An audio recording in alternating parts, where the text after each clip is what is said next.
नमस्कार दोस्तों, स्वागत है आप सभी लोग का आपके अपने YouTube channel live study Allahabad पर। तो दोस्तों, जैसा कि आपको पता है, प्रत्येक दिन शाम को 7 बजे से हम लोग उत्तर प्रदेश टीजीटी पीजीटी साथ ही साथ Bihar TGT PGT, Bihar state, Jharkhand TGT PGT, Madhya Pradesh state, Madhya Pradesh SET, UGC NET, LT grade, GIC lecturer और अन्य परीक्षाओं के प्रीवियस ईयर क्वेश्चन पेपर को देखते हैं। और साथ ही साथ इस सेशन में दोस्तों हम लोग ऐसे प्रश्नों का भी समावेश करते हैं जो प्रश्न इन परीक्षाओं के दृष्टिकोण से महत्वपूर्ण होते हैं। वही हमारी इकोनॉमिक्स की जो दूसरी क्लास होती है वो लाइव स्टडी इलाहाबाद के मोबाइल एप्लीकेशन पे होती है, जहां पे हम लोग इकोनॉमिक्स के हम लोग कॉन्सेप्ट को पढ़ते हैं। और दोस्तों, इकोनॉमिक्स का नया बैच अभी अभी प्रारंभ हुआ है, अभी स्टार्टिंग की वहां पे क्लास चल रही है।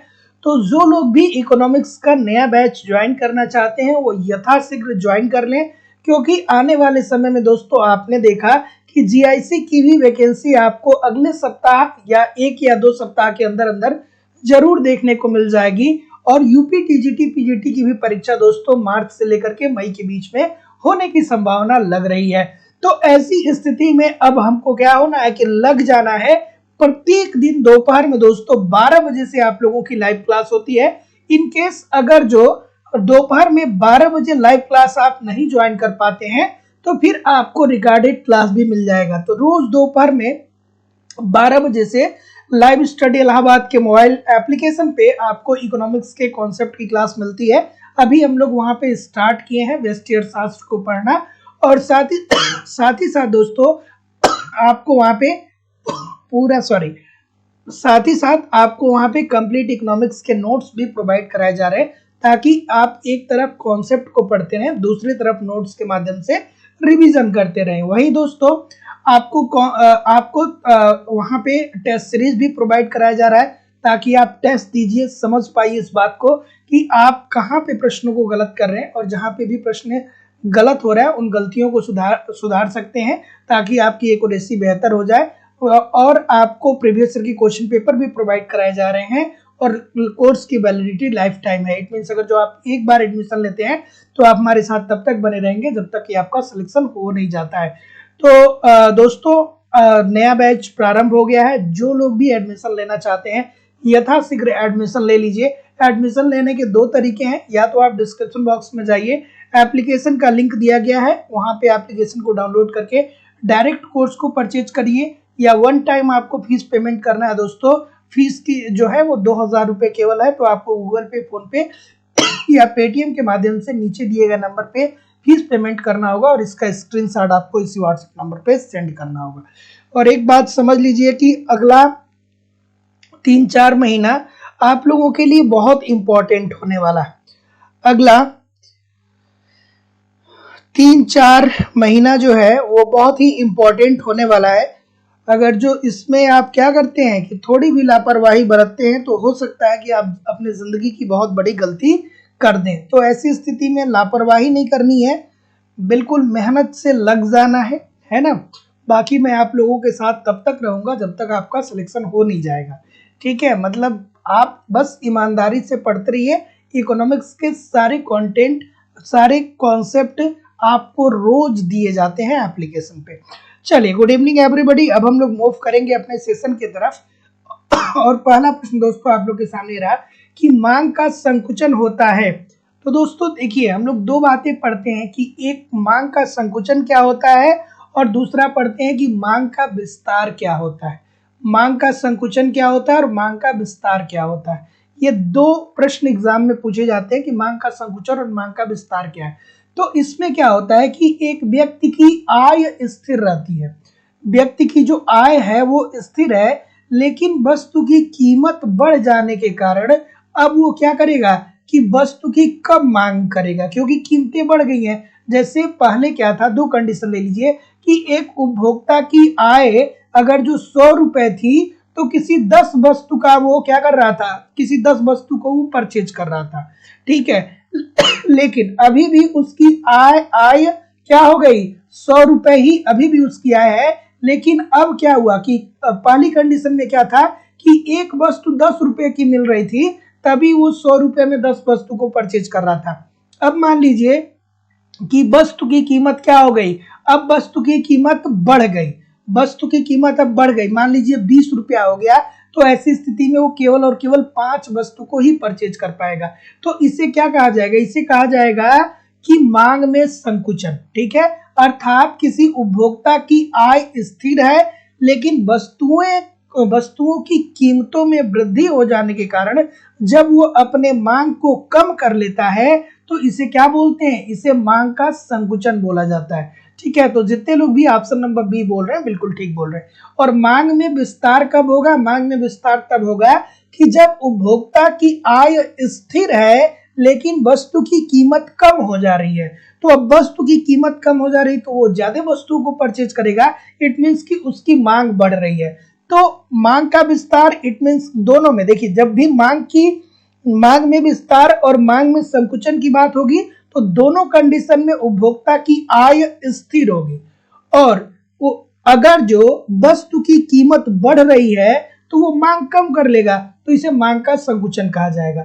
और अगर जो वस्तु की कीमत घट रही है तो वो मांग को बढ़ा लेगा, तो इसे क्या कहा जाएगा, मांग का विस्तार कहा जाएगा। ऐसे ही दोस्तों मांग में वृद्धि होती है और मांग में कमी होती है। तो जब मांग में वृद्धि होती है और मांग में कमी होती है तो वहां पे क्या किया जाता है, वहां पे कीमत को स्थिर मान लिया जाता है और आय में वृद्धि या कमी होती है।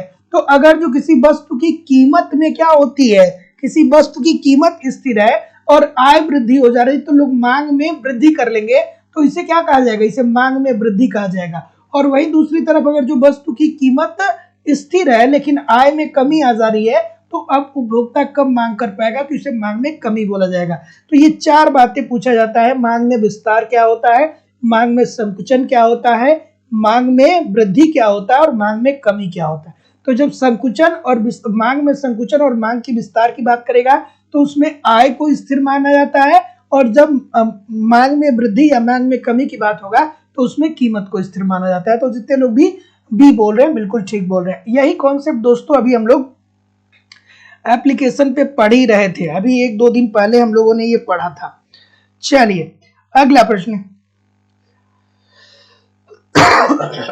सभी लोगों से निवेदन है कि वीडियो को थोड़ा सा लाइक और शेयर भी जरूर कर दिया करिए। आधुनिक अर्थशास्त्रियों के अनुसार उत्पत्ति ह्रास नियम उस बिंदु से लागू होना प्रारंभ हो जाता है जहां से, ठीक है, बिल्कुल ठीक है, बिल्कुल ठीक है। तो जैसा कि मैं देख पा रहा हूं, क्या बोल रहे हैं सर, बी बोल रहे हैं, बिल्कुल ठीक है। क्या होता है दोस्तों, यहाँ पे क्या होता है, प्रथम अवस्था में फर्म अनुभवहीन होता है तो अपने उत्पादन के साधनों को बढ़ाता चला जाता है तो उसकी औसत लागत न्यूनतम होने लगती है। लेकिन इस बिंदु पे आकर के फर्म क्या करता है कि संतुलन की स्थिति में आ जाता है, संतुलन की स्थिति में आ जाता है।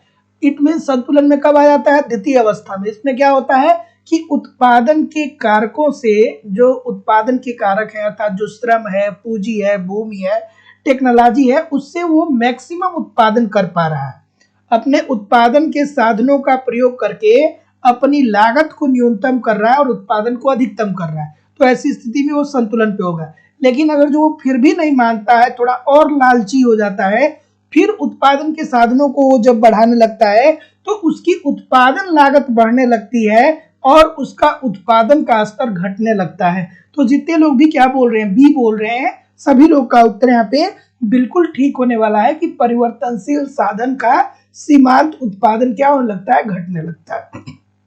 अगला कि जब एक सामान्य वस्तु की कीमत में गिरावट आती है तो सामान्यतः इसकी अधिक मात्रा खरीदे जाने का कारण क्या है। बिल्कुल ठीक है।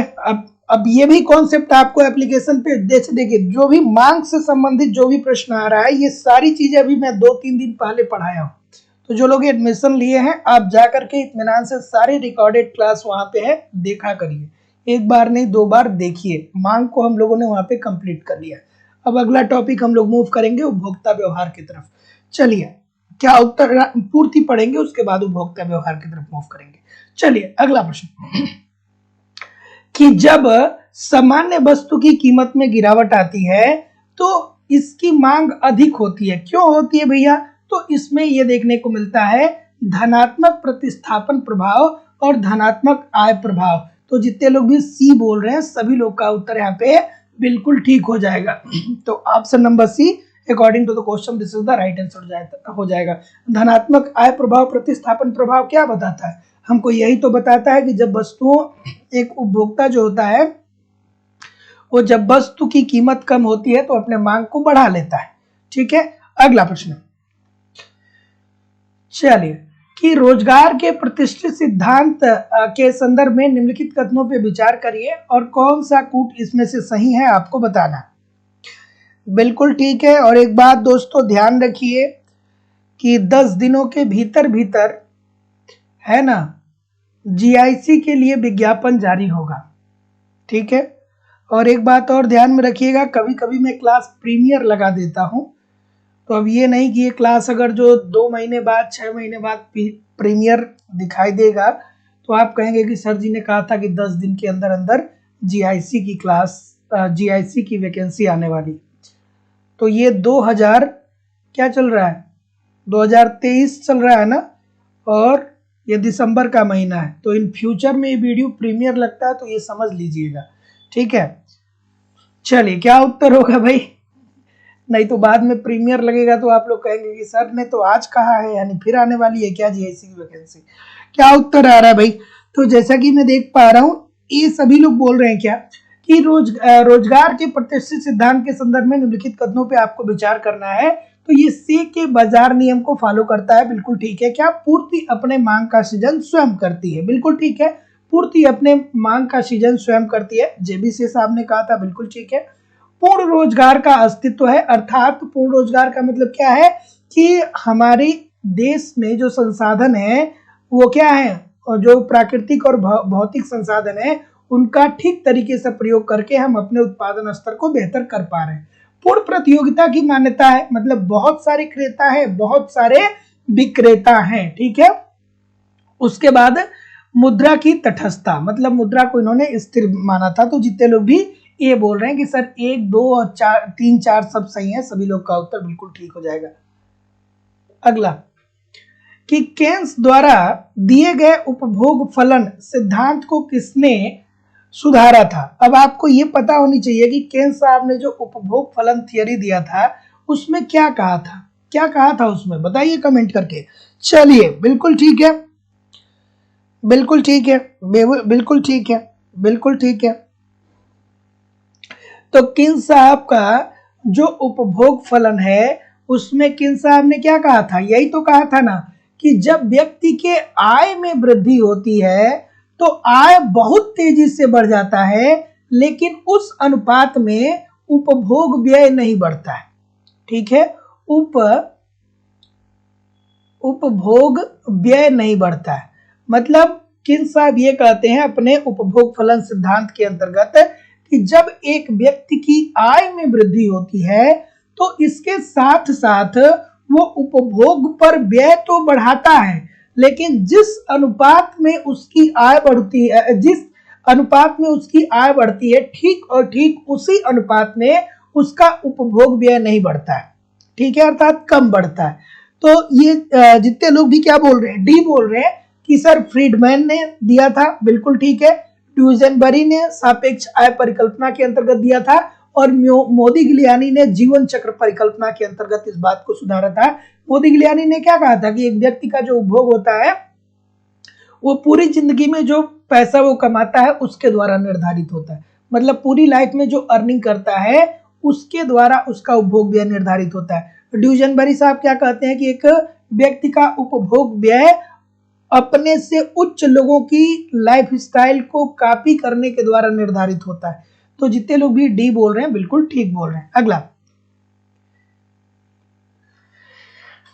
पद के अपान वाई, जहां के वर्तमान पूंजी स्टॉक, वाई वार्षिक उत्पाद हो, तो क्या व्यक्त करेगा ये? बिल्कुल ठीक है। चलिए क्या व्यक्त करेगा भाई? तो जैसा कि मैं देख पा रहा हूं सभी लोग थोड़ा सा वीडियो को लाइक और शेयर जरूर कर दिया करिए। और दोस्तों मैं बार बार बोल रहा हूं कि इकोनॉमिक्स का नया बैच प्रारंभ हुआ है, जिसको भी ज्वाइन करना है यथाशीघ्र आप ज्वाइन कर लीजिए, क्योंकि आने वाला 3-4 महीना 5 महीना आपके लिए बहुत महत्वपूर्ण होने वाला है। कई सारी वैकेंसियां हैं, कई सारी वैकेंसियां हैं। एक बात समझ लीजिए, आने वाला जो 5 महीना है वो बहुत महत्वपूर्ण आपका होने वाला है। तो ईमानदारी से दोस्तों एकदम लग जाइए, मेहनत से लग जाइए। ये 2 4 5 महीना बीतने में टाइम नहीं लगता है। देखिए बीत गया ना 2023, पता ही नहीं चला, जैसे लगता है कि अभी तो कल ही क्या हुआ था कि नई साल सेलिब्रेट हम लोग किए थे, पूरा साल बीत गया ना। तो भैया थोड़े दिन और भी बीत जाएगा, लेकिन अगर जो बेहतर तरीके से तैयारी किए रहेंगे ना, तो फिर जब अगली साल में एंट्री करेंगे तो जीवन में सफलता होगी, जिंदगी अलग राह पे होगी। लेकिन अगर जो यहाँ पे क्या कर देंगे, लापरवाही बरत देंगे, तो भैया क्या हो सकता है, हो सकता है कि आप अपनी जिंदगी की सबसे बड़ी गलती करें। ठीक है, तो एकदम सीरियस हो करके तैयारी शुरू कर देना है। क्या उत्तर आ रहा है भाई, क्या उत्तर आ रहा है? तो जितने लोग भी सी बोल रहे हैं बिल्कुल ठीक है। औसत पूंजी उत्पाद अनुपात, सभी लोग का उत्तर ठीक है। तो अगर जो ठीक है, पद के अपान वाई, जहां के क्या है, वर्तमान पूंजी स्टॉक है, वाई क्या है, वार्षिक उत्पाद है, तो औसत तो ये क्या व्यक्त करेगा, औसत पूंजी उत्पाद अनुपात को। और इस बार मैं जीआईसी में दोस्तों जीएस वाला पार्ट भी आप लोगों को कवर कराऊंगा। ठीक है, बिल्कुल ठीक है। ठीक है, अगला प्रश्न कि बचत की सीमांत प्रवृत्ति 0.20 एवं आयात की सीमांत प्रवृत्ति 0.5 हो, तो निर्यात में 100 मिलियन रुपए की वृद्धि से राष्ट्रीय आय पर क्या प्रभाव पड़ेगा? बिल्कुल ठीक है। क्या उत्तर होगा भाई, क्या उत्तर हो जाएगा, क्या उत्तर आ रहा है? तो जैसा कि मैं देख पा रहा हूं, बिल्कुल ठीक है। K इज इक्वल टू क्या होता है, K इज इक्वल टू क्या होता है भैया, 1/MPS, यही तो होता है ना। एमपीएस क्या इंडिकेट करता है, बचत की सीमांत प्रवृत्ति। K क्या इंडिकेट करता है, गुणक को, और गुणक हमें क्या बताता है। अब अगर जो गुणक की अवधारणा नहीं पता है तो जानना चाहिए ना भैया, जानना चाहिए ना। गुणक हमें क्या बताता है, गुणक हमें यही तो बताता है ना कि अगर जो हम निर्यातों में वृद्धि करते हैं, तो जितना निर्यात में वृद्धि करते हैं उससे कई गुना ज्यादा हमारी राष्ट्रीय आय में वृद्धि होती है। और गुणक की सर्वप्रथम अवधारणा किसने दिया था, रोजगार गुणक के रूप में आरएफ काहन ने दिया था। फिर गुणक को विकसित किसने किया, निवेश गुणक के रूप में किन्स ने विकसित किया। तो गुणक यहाँ पे बचत की सीमांत प्रवृत्ति कितना दिया गया है, 0.20 दिया गया है। और ये क्या पूछ रहा है, राष्ट्रीय आय में प्रभाव को पूछ रहा है, ध्यान से देखिएगा। तो क्या उत्तर आएगा भाई, ये क्या उत्तर आएगा, तो इसमें क्या हो जाएगा, 1/0.2। ठीक है, तो ऐसी स्थिति में ये अगर जो दशमलव हटाएंगे तो ये 100 हो जाएगा। तो ये तो 5 आ रहा है ना भैया। तो इसका सही उत्तर क्या हो जाएगा, इसका सही उत्तर डी हो जाएगा, उपरोक्त में से कोई नहीं। ठीक है, क्योंकि यहाँ पे सीधा सीधी क्या पूछ रहा है, बचत की सीमांत प्रवृत्ति दिया है। और ये के क्या इंडिकेट करता है, के यही तो इंडिकेट करता है कि राष्ट्रीय आय में के गुना वृद्धि होती है, मतलब कई गुना वृद्धि होती है। तो उसी की बात तो ये पूछ रहा है ना, के ही को तो ये निकालने के लिए पूछ रहा है, के को ही तो निकालने के लिए पूछ रहा है। तो के तो हमारा 5 आ गया, तो इसमें से तो कुछ नहीं होगा, ऑप्शन नंबर डी हो जाएगा, है ना। अगला प्रश्न, और ये एग्जामिनर शायद क्वेश्चन आपको इसलिए दिया है क्योंकि आप डी की तरफ कभी नहीं जाएंगे। आप सोचेंगे कि 450, 300 और 250, तो 300 तो नहीं होगा, 450 और 250 है, तो हम एक कोई ऑप्शन टिक कर दें। तो एग्जामिनर भी आपके साथ खेलता है, इस बात को समझिएगा। ठीक है, अगला प्रश्न, चलिए, रोस्टो के विकास का सिद्धांत में परिपक्वता की ओर अग्रसर अवस्था से क्या होता है। बिल्कुल ठीक है। चलिए, क्या उत्तर आ रहा है भाई, बिल्कुल ठीक है, बिल्कुल ठीक है, बिल्कुल ठीक है।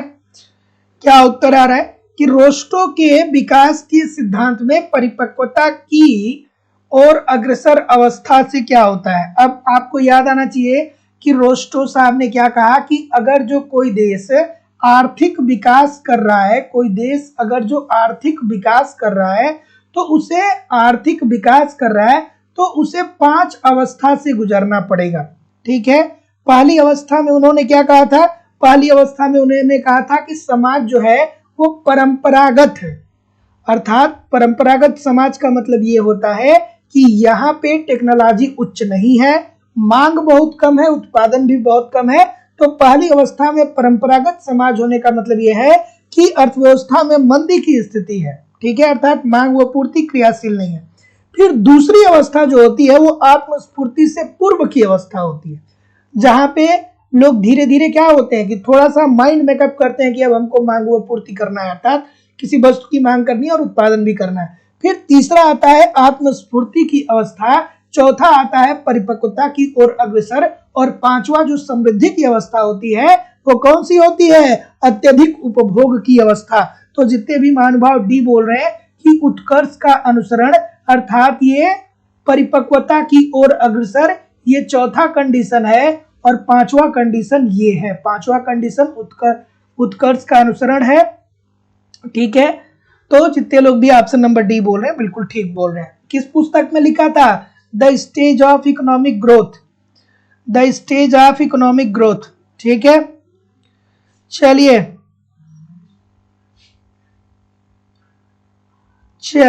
अगला, प्रदर्शन प्रभाव किसने दिया था? प्रदर्शन प्रभाव के अंतर्गत क्या कहा गया था? यही तो कहा गया था ड्यूजनबरी साहब के द्वारा कि भैया लोग अपने आप को अमीर दिखाना चाहते हैं, प्रदर्शित करना चाहते हैं कि हम बहुत अमीर हैं, और इस चक्कर में वो अपने आय का बहुत बड़ा भाग खर्च कर देते हैं। वो लोग अपने से उच्च आय के लोगों की लाइफस्टाइल कॉपी करने का प्रयास करते हैं, अर्थात एक गरीब व्यक्ति अमीर की लाइफस्टाइल को फॉलो करने का प्रयास करता है, और इस चक्कर में अपनी आय का बहुत बड़ा भाग वो उपभोग कर जाता है, और जब उपभोग कर जाता है तो उसका निवेश कम हो जाता है, निवेश कम हो जाता है तो आय कम हो जाता है, आय कम होता है तो गरीबी के दुष्चक्र में पड़ करके क्या होता है? इधर उधर फड़फड़ाते रहता है, सपने बहुत देखता है लेकिन जिंदगी में कुछ हासिल हो नहीं पाता। ठीक है, आगे देखिए, अग्रगामी और पश्चगामी प्रभाव की बात करें तो कहाँ गए भैया? हर्षमैन साहब यहाँ पे तो हैं। ठीक है, छाया कीमत की अगर जो बात करें तो टिनवर्जन साहब यहाँ पे हैं, और पूर्ण रोजगार संतुलन की सुनहरी अवस्था की बात करें तो जॉन रॉबिन्सन। ठीक है, तो जितने लोग भी ऑप्शन नंबर क्या बोल रहे हैं? 4, 3, 1 और 2 बोल रहे हैं, बिल्कुल ठीक बोल रहे हैं। अगला, कि विकसित देशों में समृद्धि का सबसे प्रमुख कारक क्या होता है? मतलब कोई देश विकसित है कि नहीं है, इस बात का सबसे बड़ा द्योतक क्या होता है? बताइए। देखिए क्या उत्तर होगा भाई? तो आर्थिक विकास और आर्थिक समृद्धि में आपको अंतर पता होगा। तो आर्थिक विकास जो होता है वो विकासशील देशों में होता है। ठीक है, विकासशील देश में आर्थिक विकास होता है। इट मीन्स कि आर्थिक विकास का मतलब क्या हो गया कि उस देश की राष्ट्रीय आय, उस देश की प्रति व्यक्ति आय, उस देश की आधारभूत संरचना अर्थात शिक्षा, स्वास्थ्य, परिवहन, बिजली और मानव के कल्याण में निरंतर वृद्धि होता है। ठीक है, लेकिन जो विकसित देश होते हैं यहाँ पे आर्थिक समृद्धि पाई जाती है। विकसित देशों में आर्थिक समृद्धि पाई जाती है। यहाँ पे राष्ट्रीय आय, प्रति व्यक्ति आय और टेक्नोलॉजी को देखा जाता है। यहाँ पे आधारभूत संरचना और मानव के कल्याण में बेहतरी को नहीं देखा जाता है, क्योंकि इनकी ऑलरेडी शिक्षा, स्वास्थ्य, परिवहन सब कुछ बेहतर होता है, तो इसको सुदृढ़ करने की इनकी जरूरत नहीं होती है। तो जब विकसित देश की बात होगी तो हम लोग ये देखेंगे कि उस देश की टेक्नोलॉजी कितनी बेहतर है। जैसे अमेरिका जो है, अमेरिका क्यों इतना डोमिनेट कर रहा है? कनाडा जो है वो क्यों इतना डोमिनेट कर रहा है? ब्रिटेन जो है वो क्यों इतना डोमिनेट कर रहा है? इसीलिए कर रहा है कि भैया ये टेक्नोलॉजी में हम लोगों से बहुत आगे। ठीक है, अमेरिका चाह दे तो क्या होगा? यूट्यूब किसका है? अमेरिकन कंपनी का है। ठीक है, फेसबुक किसका है? मतलब जितनी भी चीजें इंडिया में व्यापक पैमाने पे यूज हो रही हैं वो मैक्सिमम उसमें से बहुत सारी चीजें ऐसी है जो अमेरिका के द्वारा किया जाता है दोस्तों, इम्प्लीमेंट किया जाता है, क्रियान्वित कराया जाता है। मतलब ये उनकी टेक्नोलॉजी हम लोग यूज कर रहे हैं, है ना। वो चाहे यूट्यूब बंद कर दें तो फिर हम लोग क्या कर पाएंगे, क्लास नहीं कर पाएंगे। ठीक है, तो इसलिए अमेरिका की हर बात हमको क्या करनी पड़ेगी, माननी पड़ेगी, और इससे वो बहुत बड़ा पैसा भी कमा रहे है ना। अगला क्या उत्तर हो जाएगा, क्या उत्तर आएगा भाई? सी बोल रहे हैं क्या सर, डी बोल रहे हैं, और कोई? बिल्कुल ठीक है। वर्डून का नियम क्या बताता है भैया? तो ये क्या बताता है? बिल्कुल ठीक है। तो वर्डून का नियम जो बताता है वो ये बताता है कि जब जनसंख्या वृद्धि होती है तथा प्रति व्यक्ति उत्पादन वृद्धि में क्या होता है, धनात्मक संबंध होता है। ठीक है, अर्थात जब जनसंख्या बढ़ता है तो ऐसी स्थिति में प्रति व्यक्ति उत्पादन में भी वृद्धि देखने को मिलता है। तो केवल और केवल इसका ऑप्शन नंबर सी होगा सर, डी नहीं होगा। ठीक है, इनका जो नियम बताता है वो बस ये बताता है कि जनसंख्या वृद्धि तथा प्रति व्यक्ति उत्पादन में जो वृद्धि होता है वो क्या होता है, धनात्मक होता है। तो जितने लोग भी ऑप्शन नंबर सी बोल रहे हैं सभी लोग का उत्तर ठीक है। अगला प्रश्न, चलिए ठीक है, भगवंती वत्ती जी, ठीक है, सरिता जी, मनीष मिश्रा जी, चलिए अनीश पंडित जी, सविता दुबे जी, पल्लवी माथुर जी, दीक्षा सिंह जी, ठीक है, सदानंद मिश्रा जी, एसएसपी जी, बिल्कुल ठीक है, अमरेश यादव जी, मीनू यादव जी, बिल्कुल ठीक है, प्रकृति जी, ठीक है, बिल्कुल ठीक है, भगवती वत्ती जी, ठीक है, नीलम कुमारी जी, चलिए कुमारी जानवी जी, अक्षय कुमार जी, सॉरी केवल अक्षय जी, राजकुमार प्रजापति जी, अनिर्भान जी, राजेश सिंह जी, ठीक है, राजन सिंह जी, सदानंद मिश्रा जी, अफजल हसन जी, अमरेश यादव जी। चलिए भाई बताइए, यदि मांग की आय लोच अधिक होती है, आज ही हम लोग ये कॉन्सेप्ट पढ़ रहे थे, जब मांग की लोच हम लोग पढ़ रहे थे, तो मांग की लोच क्या होती है, तीन प्रकार की होती है। एक होता है मांग की कीमत लोच। तब जब हम मांग की कीमत लोच का अध्ययन करते हैं तो इसमें व्यक्ति की आय, उसकी रुचि और उसके फैशन को स्थिर मान लेते हैं, और हम ये पढ़ते हैं कि जब जब वस्तु की कीमत में परिवर्तन हो रहा है तो मांगी गई मात्रा में क्या परिवर्तन होगा या कितना परिवर्तन होगा।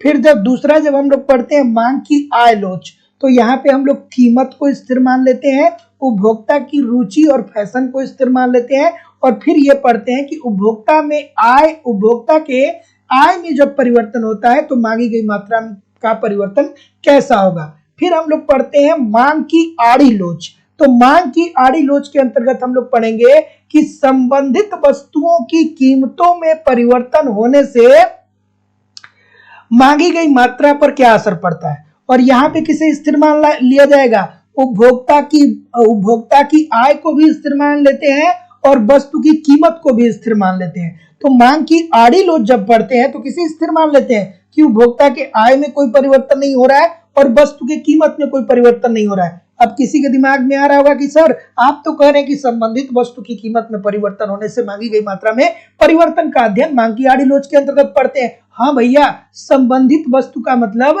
कि ऐसी दो वस्तुएं जो एक दूसरे से संबंधित हैं, जैसे पूरक वस्तुएं होती हैं। पूरक वस्तुओं में क्या होता है, पूरक वस्तुओं में मांग की आड़ी लोच क्या होती है, ऋणात्मक होती है। ठीक है, क्यों होती है, क्योंकि अगर जो कार की कीमत बढ़ती है तो पेट्रोल की मांग कम होगी।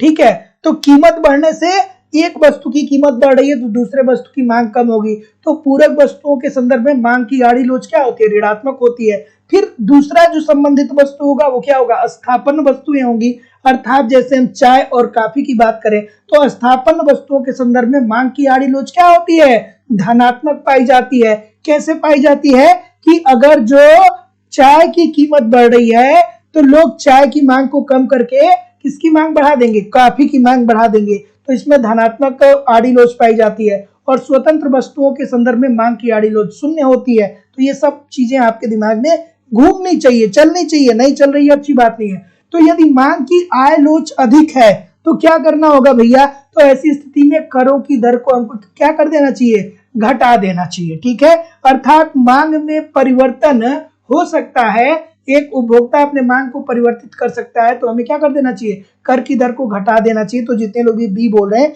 सभी लोग का उत्तर यहाँ पे बिल्कुल ठीक हो जाएगा। अगला प्रश्न, ये सारी चीजें मैं पिछले 3 दिन से एप्लीकेशन, 3 नहीं, पिछले 5-7 दिनों से एप्लीकेशन पे पढ़ा रहा हूं। और जो लोग भी एप्लीकेशन पे पढ़ रहे हैं, मैं आपसे ये नहीं उम्मीद करता हूं कि अगर जो मांग से संबंधित एक भी प्रश्न आपके आंखों की नजरों से गुजर जाएगा तो आप उसे गलत करेंगे। मैं एक एक बात को 10-10 बार बता रहा हूं, और जो लोग भी एडमिशन लिए हैं या जो लोग भी एडमिशन लेंगे वो जा करके उस अभी तक 10 क्लास हुई है नए बैच में, उस क्लास को रिवाइज कर लीजिए। वहां पे आपको सारी क्लासेस रिकॉर्डेड भी दी जा रही है, तो आप बार बार उस क्लास को रिवाइज करिए, है ना। कुछ भी दोस्तों क्या होगा, कुछ भी छूटेगा नहीं, बहुत मजा आएगा, बहुत मजा आएगा, है ना, बिल्कुल आसान भाषा में। चलिए अगला प्रश्न, चलिए दिनेश जी गुड इवनिंग। 7 बजे से क्लास होती है, 7:10 पे मैं लाइव आ जाता हूं, तो 7 बजे अगर जो आप लोग क्लास ज्वाइन कर लेंगे तो मैक्सिमम आउटपुट आपको मिलेगा। क्या उत्तर आ रहा है सर, चलिए देखते हैं कि वास्तविक राष्ट्रीय आय में निरंतर वृद्धि आर्थिक समृद्धि का द्योतक है। क्या ये बात सही है सर, क्या ये बात सही है? बिल्कुल ठीक है। हम यही तो कहते हैं ना कि राष्ट्रीय आय में जब वृद्धि होती है तो ये क्या, राष्ट्रीय आर्थिक समृद्धि जो है ये एक सतत प्रक्रिया है, ये निरंतर चलनी चाहिए। अर्थात 2021 में थोड़ी सी 2021 में भी बढ़ना चाहिए राष्ट्रीय आय, 22 में भी बढ़ना चाहिए, 23 में भी बढ़ना चाहिए, 24 में भी बढ़ना चाहिए। तो ये दीर्घकालिक प्रक्रिया होती है। आर्थिक समृद्धि और आर्थिक विकास दीर्घकालिक प्रक्रिया होती है, अर्थात ये निरंतर सतत रूप से आपकी राष्ट्रीय आय, प्रति व्यक्ति आय और उस देश के मानव कल्याण में बेहतरी होनी चाहिए, ये बात बिल्कुल ठीक है। और राष्ट्रीय आय की वृद्धि आवश्यक रूप से प्रति व्यक्ति आय में वृद्धि को नहीं दर्शाती है। क्या ये बात सही है? बिल्कुल ठीक है, बिल्कुल ठीक है, ठीक है, बिल्कुल ठीक है, बिल्कुल। राष्ट्रीय आय की वृद्धि राष्ट्रीय आय की वृद्धि आवश्यक रूप से प्रति व्यक्ति आय में वृद्धि को नहीं दर्शाती है। ये बात गलत है क्या? ये बात गलत है क्या? ये बात गलत है क्या? जितने लोग भी सी बोल रहे हैं ये बात गलत है क्या भाई? क्यों नहीं दर्शाती है? क्यों नहीं दर्शाती है? बताइए क्यों नहीं दर्शाती है? क्या बोल रहे हैं? तो देखिए सर, इजी सी बात है कि राष्ट्रीय आय की वृद्धि आवश्यक रूप से प्रति व्यक्ति आय में वृद्धि को नहीं दर्शाती है। ठीक है, तो देखिए दोस्तों, इसमें क्या हो सकता है, इसमें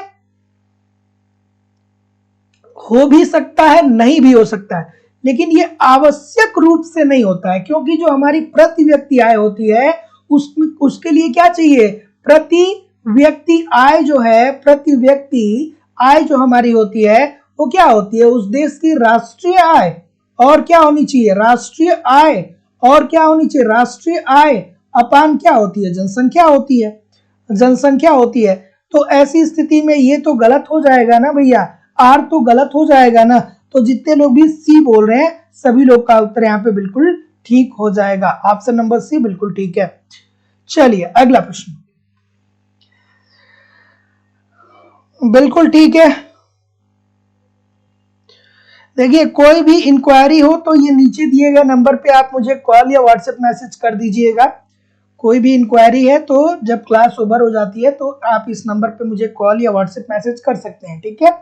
चलिए, बाकी बैचेज हर जगह की चल रही है, बिहार स्टेट की भी बैच स्टार्ट हो रही है दोस्तों, जीआईसी लेक्चरर और साथ ही साथ उत्तर प्रदेश टीजीटी पीजीटी, मतलब सारा बैच आपको रनिंग में मिलेगा, परेशान ना होइए, ठीक है। दिनेश जी आप नीचे दिए गए नंबर पे अभी जब क्लास ओवर हो जाएगी तो कॉल या व्हाट्सएप मैसेज कर लीजिएगा, ठीक है। बार बार आप एक ही प्रश्न पूछ रहे हैं तो मैसेज कर देंगे तो मैं आपको बता दूंगा, ठीक है। तो जितने लोग भी ये बोल रहे हैं कि सीगर प्रेबिस, सभी लोग का उत्तर ठीक है। तो व्यापार की शर्तों की प्रवृत्ति विकासशील देशों के प्रतिकूल जाने की रही है। तो प्रेबिस और सीगर साहब का यही कहना है कि जब एक विकासशील देश विकसित देश से व्यापार करता है तो व्यापार की शर्तें प्रतिकूल होती हैं किसके लिए? विकासशील देश के लिए। जैसे भारत एक विकासशील देश है, अगर जो हम अमेरिका से व्यापार कर रहे हैं तो भैया अब तो स्थिति भारत की हालांकि सुदृढ़ हो गई है, लेकिन आज से 10 साल पहले भारत की कंडीशन ये थी कि अगर जो हम किसी वस्तु का निर्यात कर रहे हैं, मान लीजिए अमेरिका को निर्यात कर रहे हैं, तो हम वस्तु अपनी लागत, अपनी परिवहन लागत लगा करके वहां पे ले जाएंगे और उसके बाद वो छोटा सा सैंपल निकालेंगे, सब उन सबों को पसंद आएगा तो वो लेंगे सब, और नहीं आएगा तो कहेंगे सब लेके जाइए। तो हमारी लागत जितने की वो वस्तु है उतने की तो उसकी लागत हो जाएगी। तो ऐसी स्थिति में हमें क्या हो जाएगा? नुकसान हो जाएगा। और जो विकासशील देश होते हैं वो खास करके प्राथमिक वस्तुओं का व्यापार करते हैं। ठीक है, प्राथमिक वस्तुओं का वो क्या करते हैं? व्यापार करते हैं। तो ऐसी स्थिति में उनके पास अच्छी टेक्नोलॉजी नहीं होती है। जैसे भारत ही है, जब भारत गुलाम था तो जो ब्रिटिश थे वो क्या करते थे कि हमारे देश से कपास ले जाते थे और ब्रिटेन में ले जा करके उससे बढ़िया कपड़ा बनाते थे और वही कपड़ा ला करके भारत में भी बेचते थे और विश्व के अलग अलग देशों में बेचते थे। तो ऐसी स्थिति में नुकसान किसको हो रहा था? हम ही लोग को हो रहा था, क्योंकि संसाधन तो हमारे थे लेकिन इन संसाधनों का प्रयोग करके इंजॉय वो लोग कर रहे थे। अगला प्रश्न कि अंतरराष्ट्रीय भुगतानों में पेशबंदी का उद्देश्य क्या है? खूबसूरत सा प्रश्न, बेहतरीन सा प्रश्न है भाई कि अंतरराष्ट्रीय भुगतानों में पेशबंदी का क्या उद्देश्य है। तो जितने लोग भी ऑप्शन नंबर क्या बोल रहे हैं कि अंतरराष्ट्रीय व्यापार में पेशबंदी का मतलब ये होता है कि विदेशी विनिमय में जो जोखिम होते हैं उन जोखिमों से अपने आप को सुरक्षित करना। तो जितने लोग भी सी बोल रहे हैं बिल्कुल ठीक बोल रहे हैं। अगला प्रश्न कि क्रय शक्ति क्षमता सिद्धांत की आलोचना निम्नलिखित में से एक महत्वपूर्ण आलोचना है। क्रय शक्ति क्षमता सिद्धांत किसने दिया था? कमेंट करके जरूर बताइए, बहुत महत्वपूर्ण प्रश्न है। कैसल साहब ने दिया था ना, गुडसाव कैसल ने दिया था ना, क्या बोला था बताइए। और दोस्तों लाइव स्टडी इलाहाबाद के मोबाइल एप्लीकेशन पे आपके इकोनॉमिक्स का नया बैच प्रारंभ हो गया है। दोपहर में 12 बजे से लाइव क्लास आपकी होती है। मैं आपको जिम्मेदारी और विश्वास से कह रहा हूं कि अगर जो आप एक बार क्लास को ज्वाइन करते हैं तो वहां पे सब कुछ सिंपल सटीक साधारण भाषा में आपको पढ़ाया जा रहा है। बहुत दिन बाद भी आप इकोनॉमिक्स पढ़ने जा रहे हैं तो परेशान नहीं होइएगा, सब कुछ वहां पे आपको समझ में आने वाला है। 12 बजे से लाइव क्लास होती है। इनकेस लाइव नहीं ज्वाइन करते हैं तो बाद में आपको रिकॉर्डेड क्लास भी मिल जाता है। साथ ही साथ आपको वहां पे नोट्स भी मिल जाता है, ताकि एक तरफ कॉन्सेप्ट पढ़िए, दूसरी तरफ नोट्स पढ़िए। आपको टेस्ट सीरीज भी मिल रहा है ताकि टेस्ट दीजिए, समझिए कि कहाँ पे गलत कर रहे हैं, क्या अंतरराष्ट्रीय व्यापार के अंतर्गत गलत कर रहे हैं, क्या भारतीय अर्थव्यवस्था के अंतर्गत गलत कर रहे हैं, समष्टि अर्थशास्त्र या व्यष्टि अर्थशास्त्र कहाँ पे गलत कर रहे हैं, उन गलतियों को सुधारिए, फिर अगला टेस्ट दीजिए जिससे आपकी एक्यूरेसी बेहतर हो सके। साथ ही साथ दोस्तों प्रीवियस ईयर के क्वेश्चन पेपर भी दिए जा रहे हैं और करेंट। दोस्तों कहां से प्रश्न पूछेगा? बहुत सारे तरीके से हम लोग इकोनॉमिक्स को पढ़ रहे हैं। कहां से प्रश्न बढ़ेगा? बस आप ईमानदारी से एप्लीकेशन पे पढ़ते रहिए, यूट्यूब पे प्रैक्टिस करते रहिए, कहीं भी इधर उधर से कुछ भी कलेक्ट करने की जरूरत नहीं होगी। लाइफ टाइम की वैलिडिटी होगी। इट मीन जब भी नया बैच प्रारंभ होगा किसी भी एग्जाम के लिए तो आपको वहां पे ऑटोमेटिक ऐड कर दिया जाएगा, अलग से आपको फीस देने की जरूरत नहीं होने वाली है। किसी भी इंक्वायरी के लिए आप नीचे दिए गए नंबर पे कॉल या व्हाट्सएप मैसेज कर सकते हैं, ये जो नीचे नंबर आ रहा है, या आप डिस्क्रिप्शन बॉक्स में एप्लीकेशन का लिंक है, एप्लीकेशन को डाउनलोड करके डायरेक्ट कोर्स परचेज कर सकते हैं। या फीस केवल 2000 रुपए है, तो आप गूगल पे, फोन पे या पेटीएम के माध्यम से फीस इस नंबर पे पेमेंट करके उसका स्क्रीनशॉट आपको इसी व्हाट्सएप नंबर पे सेंड करना होगा। चलिए ऑप्शन नंबर क्या आ रहा है भाई? बी बोल रहे हैं। तो जितने लोग भी बी बोल रहे हैं कि विभिन्न देशों की क्रय शक्ति का सही तुलना करना क्या है? कठिन है। ठीक है, तो दोस्तों गुडसाव कैसल साहब ने क्या कहा था? आपने क्रय शक्ति क्षमता सिद्धांत के अंतर्गत का क्या कहा था? वो यही तो कहते ना कि दो देश की जो मुद्राएं होती हैं उनका विनिमय क्रय शक्तियों के आधार पे होता है। लेकिन जो आलोचना करता थे उन्होंने ये कहा कि भैया हम दो देशों की जो क्रय शक्ति होती है उसकी सही तुलना करना थोड़ा सा बहुत कठिन है। तो जितने लोग भी बी बोल रहे हैं ठीक बोल रहे हैं। अगला, अभ्यांश व प्रशुल्क के संदर्भ में निम्न कथनों पे विचार करिए। अभ्यांश या प्रशुल्क क्या होता है भैया? तो प्रशुल्क तो आप जानते ही होंगे कि जब आयातित और निर्यातित वस्तुओं पर टैक्स लगाया जाता है तो इसी टैक्स को प्रशुल्क बोला जाता है। और अभ्यंश को और क्या बोलते हैं दोस्तों, कोटा भी बोलते हैं। तो यहाँ पे क्या होता है, यहाँ पे हम निर्धारित कर देते हैं कि भैया चीन से आप हमारे देश में किसी वस्तु को अगर जो आप निर्यात कर रहे हैं तो हम आपसे 5,000 टन ही इस वस्तु को लेंगे, या 5,000 करोड़ की ही इस वस्तु को लेंगे। तो एक निश्चित मात्रा हम लोग क्या कर देते हैं, निर्धारित कर देते हैं। क्या उत्तर आ रहा है भाई? ऑप्शन नंबर बिल्कुल ठीक है। तो जितने भी महानुभाव बी बोलेंगे सबका उत्तर क्या होगा? जितने भी महानुभाव बी बोलेंगे सबका उत्तर क्या होगा? सब बढ़िया बोलेंगे। बी कौन कौन बोल रहा है? दीक्षा सिंह जी, मनीष मिश्रा जी, अनिर्भान जी, तस्नीम खान जी, उर्मिला कुमारी जी। बहुत अच्छी बात है। और कोई? प्रदीप प्रजापति जी। बहुत अच्छी बात है। अरे भाई, अभ्यंश या प्रशुल्क जो होता है इसके बारे में आपको क्या करना है, विचार करना है। तो यह घरेलू कीमत को विश्व कीमतों से ऊंचे स्तर पर रखता है। बिल्कुल ठीक है। अगर जो कोई देश किसी वस्तु का निर्यात हमारे देश में करता है तो जाहिर सी बात है निर्यात करेगा तो इसी पे तो कर लगाया जाएगा। तो जब गवर्नमेंट इस पे कर लगा रही है, 10 रुपए का ये वस्तु हमको दे रहा है, गवर्नमेंट 2 रुपए का इस पे टैक्स लगा दे रही है, तो ये तो हमें 10 ही रुपए का दे रहा था, लेकिन अब हमारे घरेलू मार्केट में 12 रुपए का बिकेगा क्योंकि 2 रुपया गवर्नमेंट ने टैक्स लगा दिया। बात बिल्कुल ठीक है। तो ये तो सही है। यह उपभोक्ता कल्याण में वृद्धि करता है। किसने आपको पढ़ा दिया कि उपभोक्ता के कल्याण में वृद्धि होती है जब प्रशुल्क लगाया जाता है। अनुकूलतम प्रशुल्क की बात करता भैया, तब हम कहते कि उपभोक्ता के कल्याण में वृद्धि हो सकती है। यहाँ पे प्रशुल्क की बात कर रहा है ना, तो ये तो गलत हो जाएगा ना। यहाँ पे बस प्रशुल्क की बात कर रहा है, अनुकूलतम प्रशुल्क की बात नहीं कर रहा है।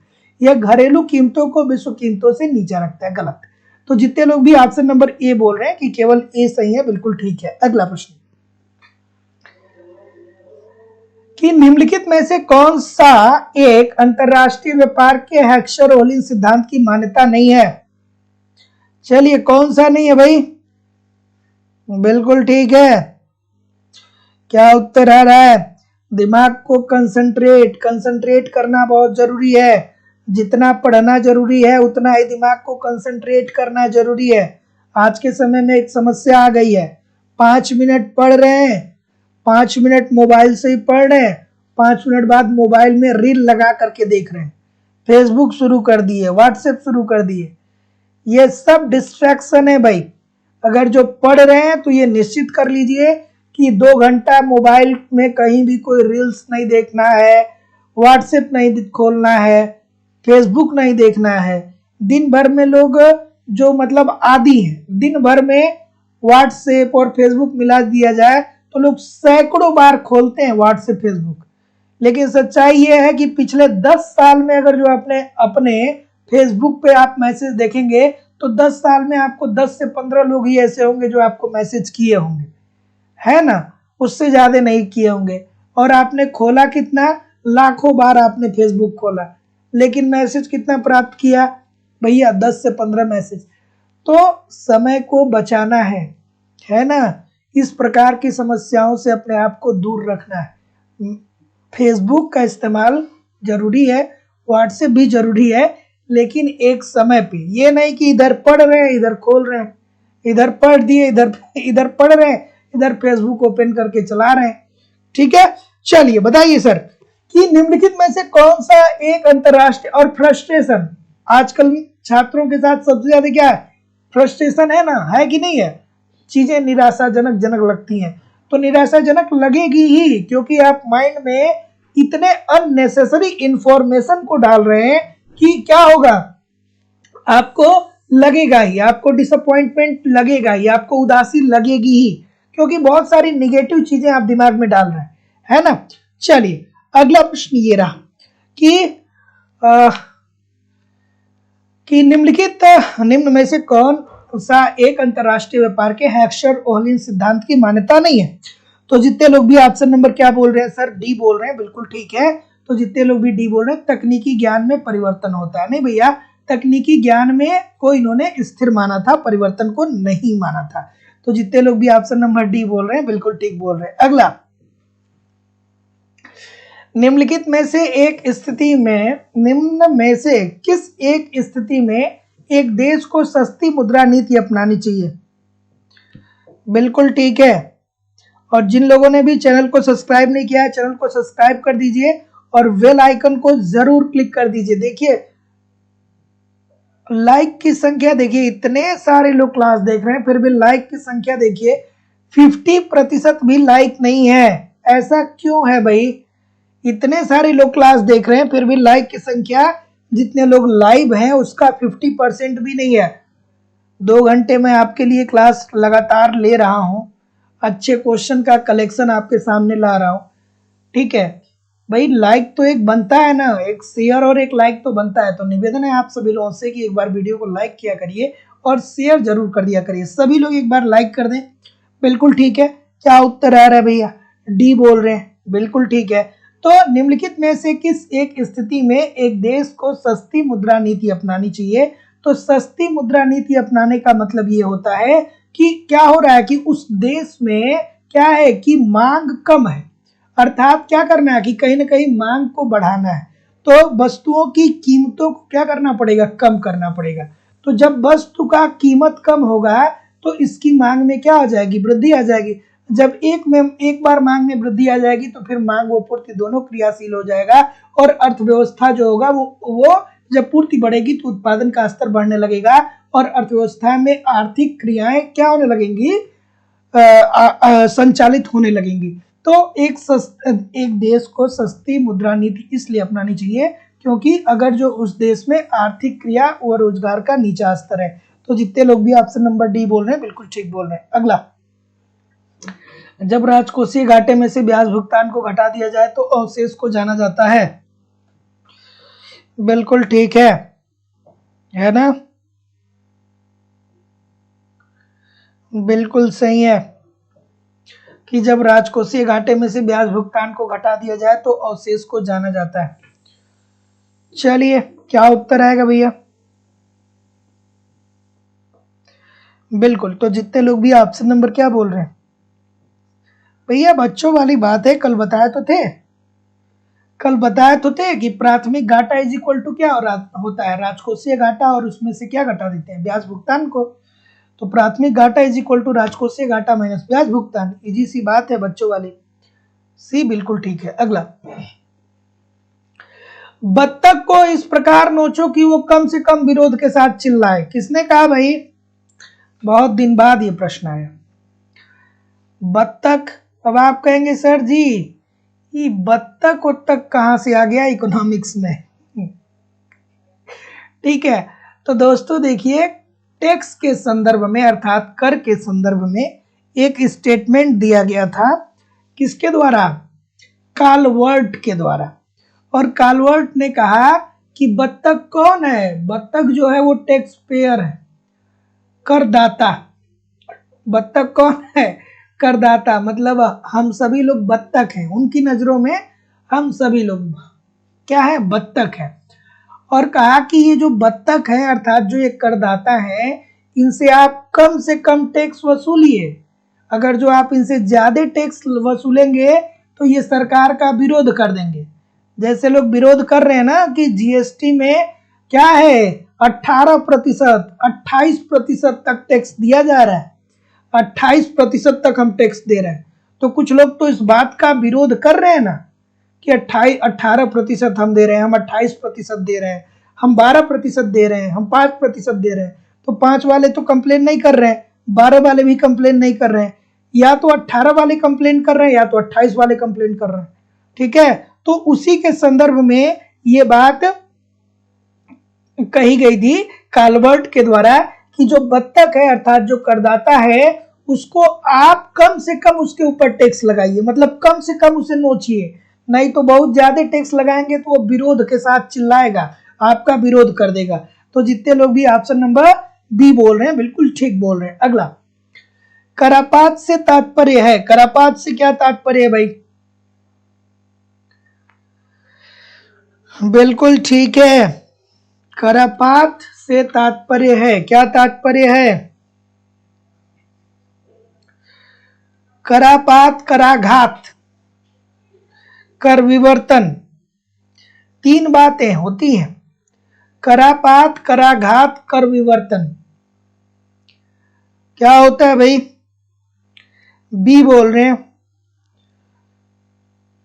बिल्कुल ठीक है। तो करापात में क्या होता है कि कर जिसके ऊपर पड़ रहा है वही क्या करेगा, कर का भार वही वहन करेगा। ठीक है, मतलब अगर जो 10 रुपये टैक्स आपके ऊपर लगाया जा रहा है तो ये टैक्स आप ही को देना है, अर्थात प्रत्यक्ष मौद्रिक भार से संबंधित है। जैसे इनकम टैक्स हो गया, जब सैलरी आपकी मिलेगी तो भैया 70,000 सैलरी मिलेगी तो उसमें से आपका इनकम टैक्स कट जाएगा। आप ये नहीं कहेंगे कि हमारे पड़ोसी से टैक्स ले लीजिए। ठीक है, तो जितने लोग भी बी बोल रहे हैं बिल्कुल ठीक है।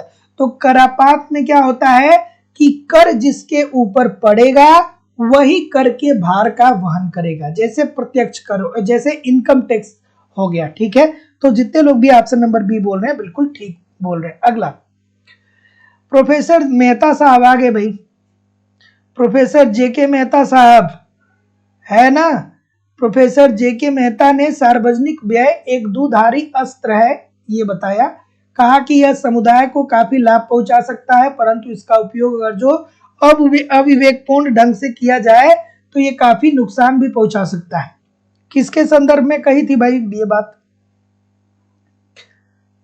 चलिए क्या उत्तर होगा?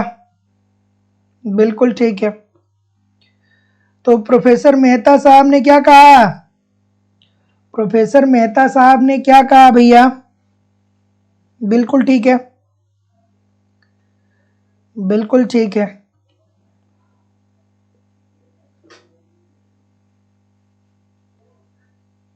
बिल्कुल ठीक है। तो प्रोफेसर जेके मेहता ने सार्वजनिक व्यय को दुधारी अस्त्र बताया, मतलब अगर जो गवर्नमेंट क्या करती है, पैसा खर्च कर रही है मार्केट में, ठीक है, तो इसका मतलब कि गवर्नमेंट आय भी तो प्राप्त करेगी ना, पैसा व्यय कर रही है गवर्नमेंट तो आय भी करेगी। तो आय करेगी तो आय कहां से करेगी? लोगों से टैक्स लेगी। तो एक तरफ लोगों से गवर्नमेंट क्या कर रही है, टैक्स ले रही है, और जब गवर्नमेंट के हाथ में पैसा आ जा रहा है तो गवर्नमेंट दूसरी तरफ जनता के ऊपर व्यय कर रही है, अर्थात जो कमजोर वर्ग के लोग हैं शिक्षा, स्वास्थ्य, परिवहन, बिजली सुदृढ़ करा रही है। लेकिन अगर जो इसको ठीक तरीके से मैनेज नहीं किया जाएगा तो अगर जो पैसे का अपव्यय होगा और ये योजना सही लोगों तक नहीं पहुंचेगी तो एक तरफ तो आप टैक्स पेयरों का नुकसान कर रहे हैं और दूसरी तरफ आप समाज का भी नुकसान कर रहे हैं। तो ऐसी स्थिति में ये किसकी बात होगी? ये होगी कर की। तो जितने लोग भी बी बोल रहे हैं सभी लोग का उत्तर बिल्कुल ठीक हो जाएगा। अगला, प्रधानमंत्री ग्राम सड़क योजना,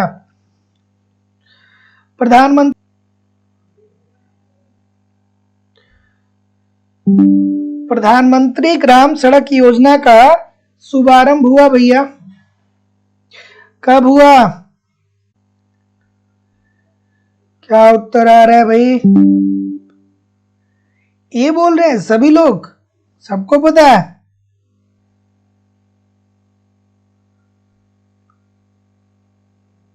बिल्कुल, तो दोस्तों अगर जो आप गांव से बिलोंग करते होंगे तो आपने ये जरूर देखा होगा कि एक बोर्ड लिखा रहता है और उसमें ये बात लिखी रहती है कि प्रधानमंत्री ग्राम सड़क योजना के तहत 5 करोड़ या 500 करोड़ या 50 करोड़ या 100 करोड़ पैसा पास किया गया है गांव को शहर, एक गांव को शहर के रोड तक जोड़ने से।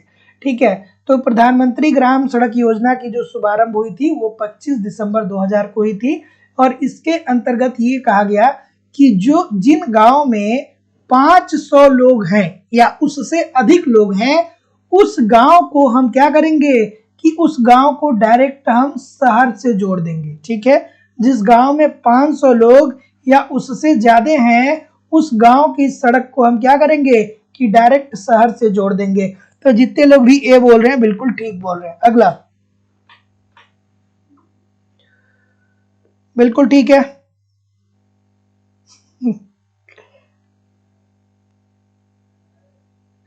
चलिए, कि निम्न सेट में से कौन सा एक संघीय सरकार के संसाधनों में संबंध रखता है? बिल्कुल ठीक है। क्या उत्तर होगा भाई? डी। और कोई सर? किसकी बात कर रहा है? संघ सरकार की, सेंट्रल गवर्नमेंट की बात कर रहा है, केंद्र सरकार की बात कर रहा है। तो केंद्र सरकार की आय का, केंद्र सरकार कौन कौन सा टैक्स लगाती है? तो भैया आयकर लगाती है, सीमा शुल्क लगाती है, निगम कर। और राज्य सरकार कौन कौन सी कर लगाती है?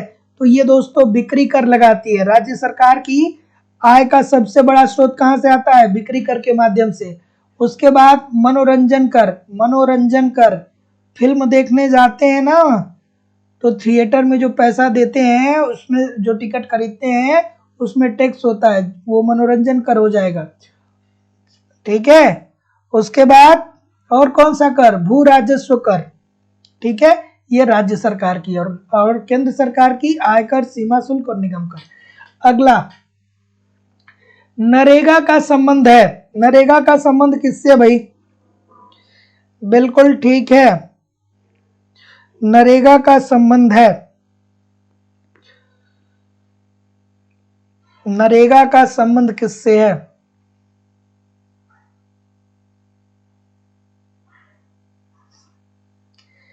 किससे भाई?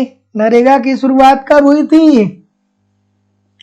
2 फरवरी 2006 में इसकी शुरुआत हुई थी, और 2009 में इसका नाम बदल दिया गया। क्या कर दिया गया? महात्मा गांधी राष्ट्रीय ग्रामीण रोजगार गारंटी, मनरेगा कर दिया गया। 2009 में इसे मनरेगा कर दिया गया। ठीक है। और इसके अंतर्गत क्या किया गया कि, बिल्कुल ठीक है, एक परिवार में किसी एक सदस्य को साल भर में 100 दिन का रोजगार मिलेगा, इस बात को सुनिश्चित किया गया। तो जितने भी महानुभाव क्या बोल रहे हैं? बी बोल रहे हैं, रोजगार से बिल्कुल ठीक है। तो पहले ये नरेगा था, कब स्टार्ट हुआ था? 2006 में, लेकिन बाद में 2009 में इसे मनरेगा कर दिया गया। ठीक है। और इसके अंतर्गत क्या है कि किसी एक परिवार में एक लोगों को कम से कम 100 दिन की रोजगार गारंटी उपलब्ध कराई जाएगी। अगला, PL 751 क्या है भाई? बताइए। अब जो लोग प्रैक्टिस करेंगे वो ये प्रश्न एग्जाम में आ जाएगा तो ठीक करके आएंगे, नहीं तो अगर जो आप इकोनॉमिक्स की किताबों में देखते रह जाएंगे तो ये प्रश्न आपको शायद कहीं ना मिले। ठीक है। मैं बताता हूं दोस्तों कि आयोग जब भी आप लोगों के क्वेश्चन को बनाता है, तो आयोग ऐसा नहीं है कि अलग अलग जगहों से एक एक क्वेश्चन लाता है। आयोग के पास एक क्वेश्चन बैंक होता है, जिसमें 10,000 से 15,000 क्वेश्चन होते हैं। ठीक है। उसी 10 से 15,000 क्वेश्चन में क्या किया जाता है कि आयोग किसी एक अच्छे प्रोफेसर को पकड़ता है और कहता है कि भैया ऐसा करो कि पेपर बना दो टीजीटी पीजीटी का। तो जो प्रोफेसर आता है ना, वो उसको वही 10 से 15,000 का जो क्वेश्चन बैंक होता है वो दिया जाता है, और वो अपने अनुसार उसमें से कोई 100 क्वेश्चन या जितने भी क्वेश्चन आते हैं वो छांट लेता है, और प्लस करंट के क्वेश्चन को इंक्लूड कर देता है। ठीक है। जैसे टीजीटी पीजीटी टाइप के एग्जाम जो हो गए, चाहे जीआईसी के एग्जाम हो गए, चाहे असिस्टेंट प्रोफेसर की बात करें, तो इस प्रकार की परीक्षा में यही होता है। तो ऐसी स्थिति में क्वेश्चनों की प्रैक्टिस करना बहुत महत्वपूर्ण आपके लिए हो जाती है ना? चलिए, क्या उत्तर होगा भाई? ये बोल रहे हैं। तो भारत में बोई जाने वाली ये एक क्या है? जौ की एक किस्म है। ठीक है। तो जितने लोग भी ए बोल रहे हैं, सभी लोग का उत्तर यहाँ पे बिल्कुल ठीक है। PL 751 क्या है?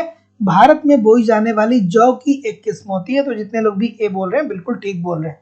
अगला, सभी लोगों से निवेदन है कि आप वीडियो को लाइक और शेयर कर दीजिए, और अगर जो आपने अभी तक चैनल को सब्सक्राइब नहीं किया है तो चैनल को सब्सक्राइब करके बेल आइकन को जरूर क्लिक कर दीजिए। अगला प्रश्न आ गया, कपाट का संबंध है। बचपन में जब रेडियो सुनते होंगे तो एक स्लोगन आता होगा कि आओ बढ़ाएं हाथ कपाट के साथ, ठीक है, एक एडवर्टाइजमेंट आता था, ठीक है, उसमें क्या था? नहीं नहीं नहीं नहीं यूजीसी नेट में ऐसा कोई कॉन्सेप्ट नहीं है। यूजीसी नेट में आप ये नहीं कर सकते हैं कि क्या बोलते हैं कि प्रीवियस ईयर क्वेश्चन आ सकते हैं। नेट की बात करें तो नेट में ऐसा संभव नहीं है। नेट में आप अगर जो प्रीवियस ईयर को पढ़ के जा रहे हैं तो हाँ कुछ आइडिया निकल सकते हैं, लेकिन आप ये सोचे कि हूबहू क्वेश्चन मिल जाए तो नेट में ऐसा नहीं होता है, ठीक है। वो आपका भाग्य अच्छा रहा तो कुछ क्वेश्चन मिल सकते हैं अदरवाइज ये कॉन्सेप्ट बिल्कुल गलत है कि आप यूजीसी नेट में प्रीवियस ईयर को पढ़ के जाएंगे और यूजीसी नेट क्वालिफाई कर पाएंगे, ऐसा संभव नहीं है। चलिए, तो कपाट का संबंध किससे है? यूजीसी नेट के लिए आपको गहनता पूर्वक अध्ययन करना पड़ेगा, ठीक है। कपाट का संबंध किससे है? कि ग्रामीण कल्याण कार्यक्रमों की सहायता एवं मूल्यांकन से। तो जितने लोग भी ऑप्शन नंबर क्या बोल रहे हैं? बी बोल रहे हैं, बिल्कुल ठीक हो जाएगा, ठीक है, कि ग्रामीण कल्याण कार्यक्रमों की सहायता एवं मूल्यांकन से। तो कपाट का संबंध ग्रामीण कल्याण कार्यक्रमों की सहायता एवं मूल्यांकन से संबंधित है, बिल्कुल ठीक है, अच्छी सी बात है। अगला प्रश्न, खाद्य सूचकांक को बनाने का आधार क्या है? बिल्कुल ठीक है,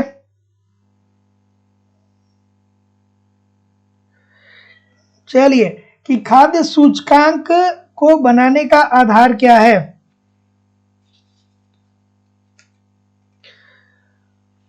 विष्णु गौतम जी, हाँ 1986 में, हाँ बिल्कुल आपकी बात ठीक है।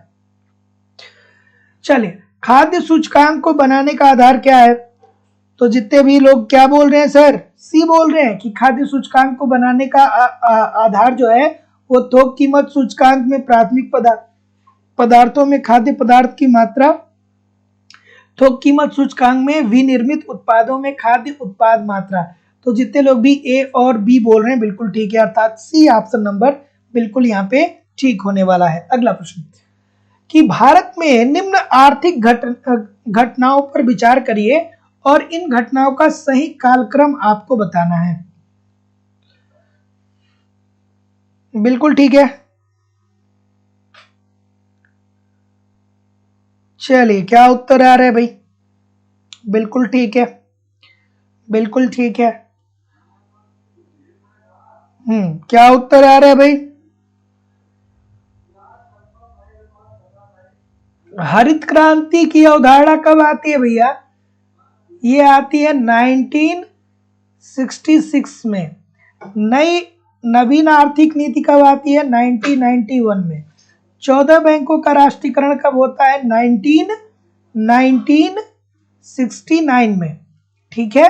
और भारत में समाजवादी प्रतिमान का उद्बोधन जो होता है दोस्तों, ये जस्ट आजादी के बाद ही हो जाता है, ठीक है। तो ऐसी स्थिति में दूसरा जो होगा वो पहले नंबर पे होगा, उसके बाद हरित क्रांति आता है, ठीक है, उसके बाद ये आ जाएगा 4 और फिर 3। तो ऐसी स्थिति में जितने भी महानुभाव सी बोल रहे हैं बिल्कुल ठीक बोल रहे हैं। अगला, भारतीय रिजर्व बैंक अल्पकाल में व्यापारिक बैंकों को जिस ब्याज दर पर उधार देता है उसे जाना जाता है, ठीक है।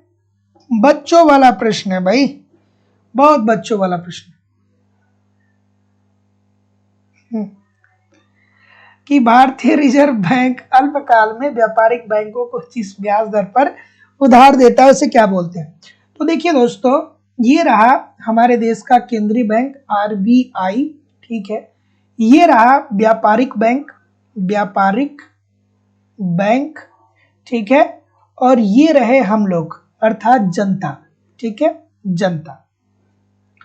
तो जब आरबीआई व्यापारिक बैंकों को ऋण देता है तो जिस दर पे वो ऋण देता है, जैसे जब आरबीआई व्यापारिक बैंकों को ऋण देता है ना दोस्तों, और अगर जो वहां पे अल्पकाल की बात नहीं होती है तो उसे हम क्या बोलेंगे? बैंक दर। और जब हम और आप ऋण लेते हैं व्यापारिक बैंकों से तो उसी चीज को बोला जाता है ब्याज दर। तो जिसे हम और आप ब्याज दर बोलते हैं, तो हमारा और आपका आदान प्रदान व्यापारिक बैंक से होता है, तो जिसे हम और आप ब्याज दर बोलते हैं, वही आरबीआई जब व्यापारिक बैंकों को ऋण देता है तो इस जब आरबीआई व्यापारिक बैंकों को ऋण देता है तो उसके परिणाम स्वरूप जो आसान भाषा में कहें जो ब्याज लेता है उनसे, उसे हम क्या बोलेंगे? बैंक दर बोलेंगे। ठीक है, तो अगर जो आरबीआई व्यापारिक बैंकों को ऋण दे रहा है तो उस पे जो वो दर वसूल करेगा, अर्थात जो एक्स्ट्रा मूलधन लेगा और जो एक्स्ट्रा पैसा लेगा, उसे ब्याज दर बोला जाएगा। और अगर जो यहीं पे अल्पकाल की बात कर देगा, अल्पकाल, तो ये हो जाएगा दोस्तों रेपो रेट। ठीक है, तो इसे हम क्या बोलेंगे? रेपो रेट बोलेंगे।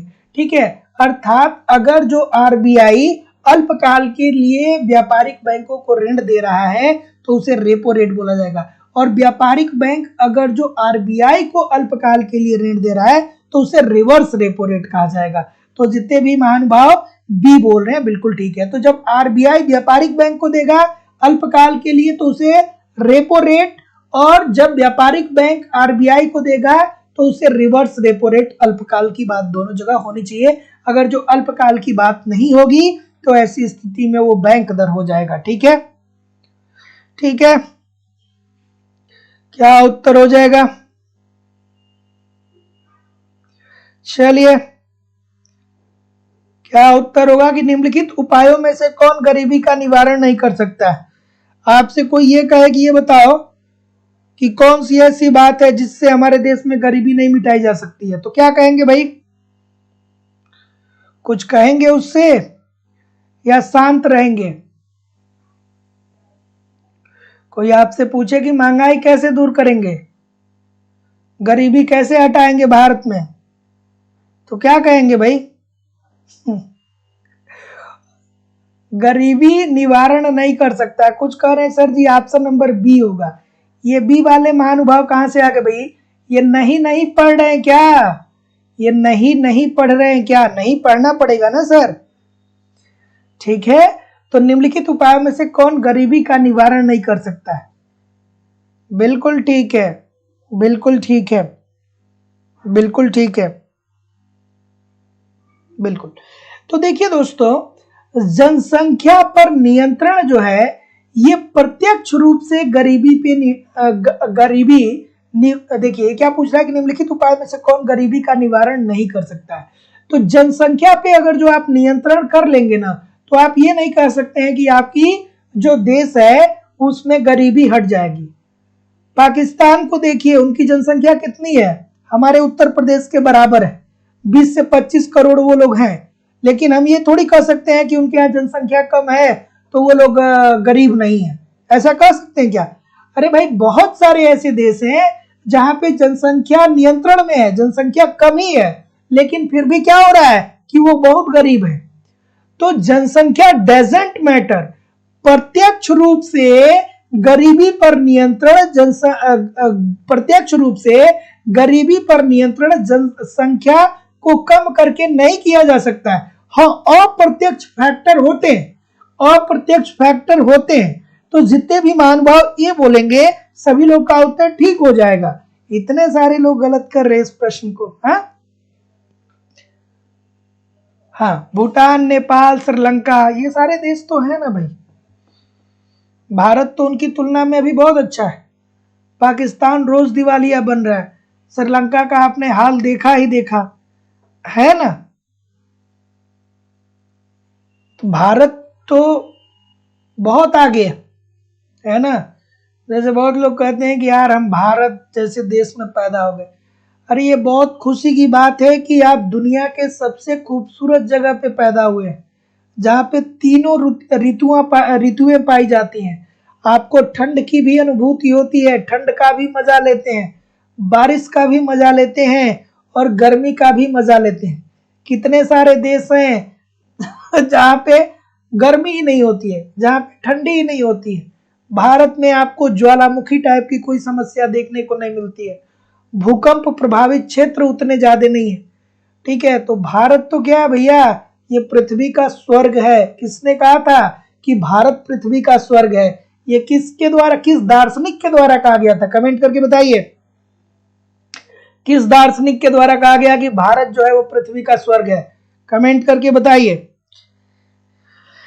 चलिए, क्या उत्तर आ रहा है भाई?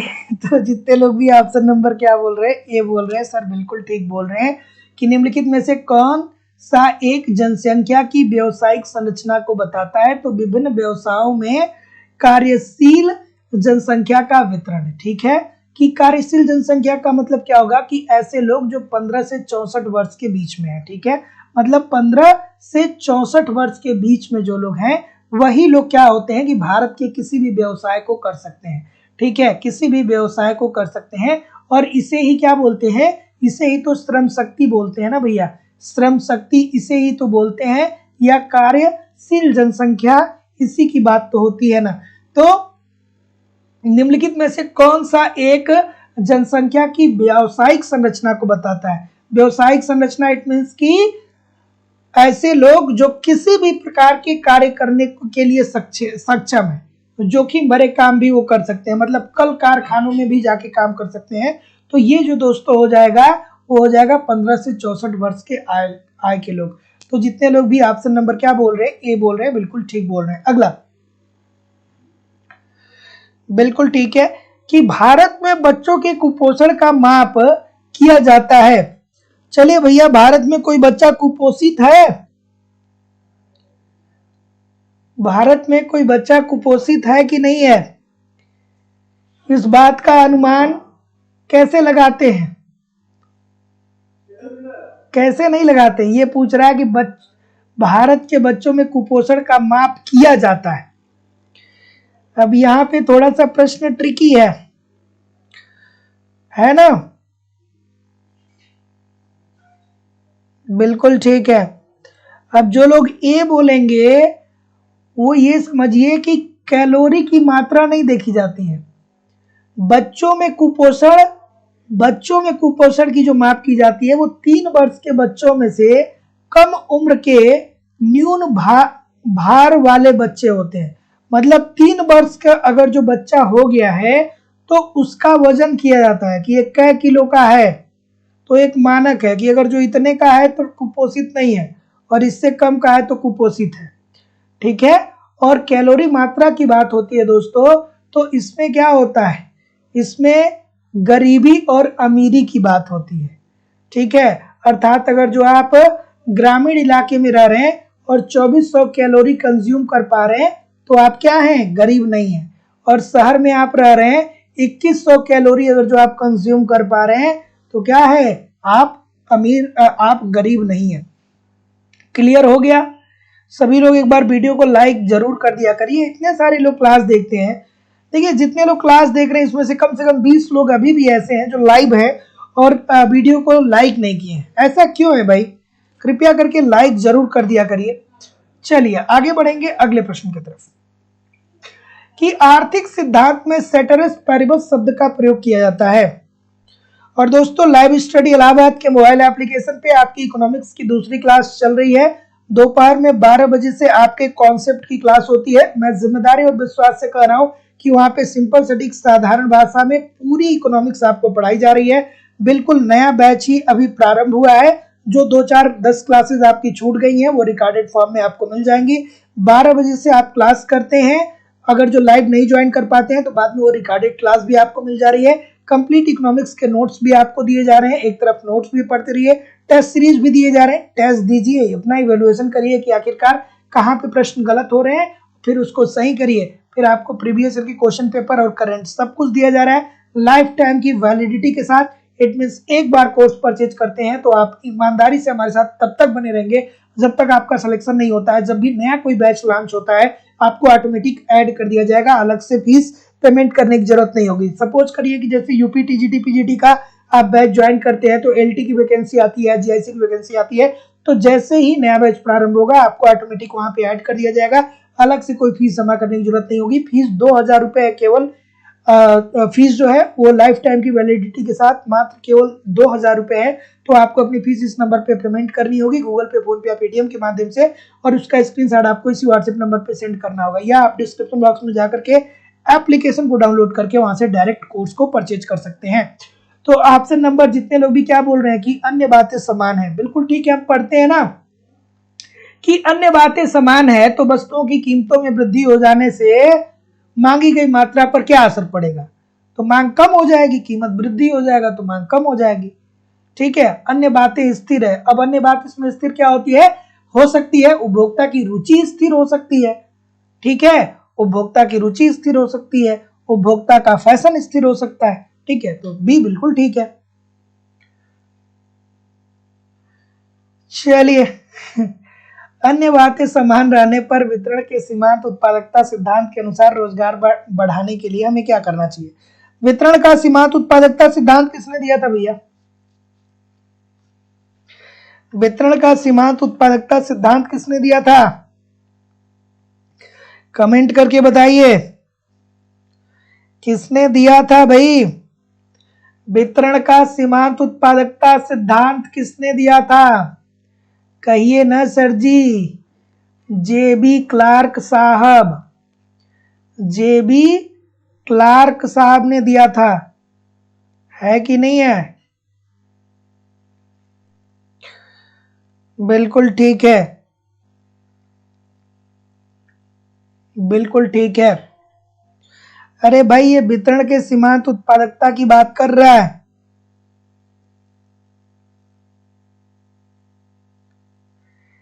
बच्चों वाला प्रश्न इतने सारे लोग गलत कर रहे हैं। अरे भैया जेबी क्लार्क साहब ने कहा था कि अगर जो रोजगार बढ़ाना है तो हमें श्रमिकों की सीमांत उत्पादकता भी बढ़ानी होगी। रोजगार का स्तर बढ़ाना है तो श्रमिकों की सीमांत उत्पादकता बढ़ानी होगी। और ये लोग जो लोग सी बोल रहे हैं, आपके दिमाग से पीगू साहब हट नहीं रहे हैं क्या?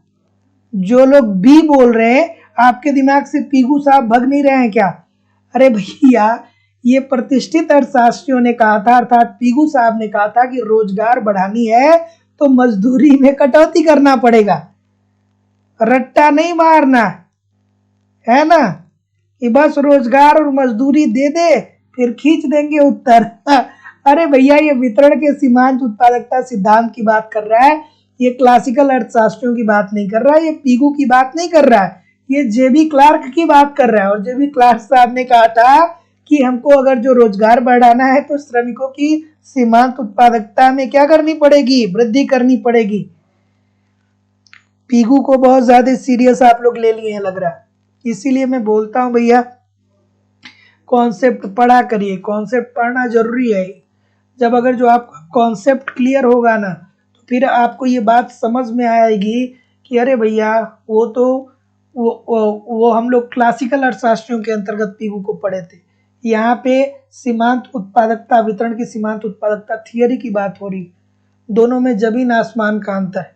उनका कालखंड अलग है, इनका कालखंड अलग है कि नहीं है? है कि नहीं है भाई?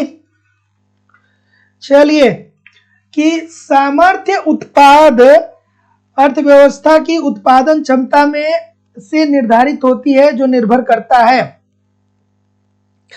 क्या उत्तर आ रहा है भाई? सामर्थ्य उत्पाद अर्थव्यवस्था में उत्पादन क्षमता, एक अर्थव्यवस्था में उत्पादन जो होगा वो कैसे निर्धारित होगा? कैसे निर्धारित होगा? तो आप कहेंगे कि देखेंगे कि उस अर्थव्यवस्था में पैसा कितना है, पूंजी कितना है, श्रमिक कितने अच्छे हैं और भूमि है कि नहीं है। तो बिल्कुल ठीक है, अगर जो ये तीनों चीजें अच्छी है तो उत्पादन बढ़ेगी। उसके बाद अर्थव्यवस्था की प्राविधिक कार्य क्षमता, मतलब लोगों की कार्य क्षमता, कौशलवान लोग हैं कि नहीं है, लोगों के पास क्षमता है कि नहीं है। तो जितने लोग भी सी बोल रहे हैं बिल्कुल ठीक बोल रहे हैं, ए और बी दोनों ठीक हो जाएगा। अगला, मानव पूंजी में विनियोग का संबंध है, बिल्कुल ठीक है। मानव पूंजी में विनियोग का संबंध है, किससे संबंध है भाई? क्या उत्तर आ रहा है? और दोस्तों एक बात समझ लीजिए, जीआईसी की वैकेंसी 10 दिन के अंदर अंदर आपको देखने को मिल जाएगी। कैलेंडर जारी हो जाएगा और उसमें जीआईसी लेक्चरर की जो वैकेंसी आ रही है उसका एग्जाम डेट भी आ जाएगा। लोक सेवा आयोग जो है वो बहुत जल्दी दोस्तों, एक ही 2 दिन के अंदर या हो सकता है कि एक सप्ताह के अंदर, एक में मैक्सिमम एक सप्ताह मान लीजिए, आज से लेकर के एक सप्ताह मान लीजिए, आयोग का कैलेंडर आ जाएगा और उस कैलेंडर में जीआईसी की जो वैकेंसी है उसका एग्जाम डेट भी आ जाएगा। तो बहुत ज्यादा मुझे नहीं लगता है कि आपको समय मिलेगा। तैयारी शुरू कर दीजिए, तैयारी शुरू कर दीजिए, मेहनत से तैयारी शुरू कर दीजिए जीआईसी के लिए भी। ठीक है,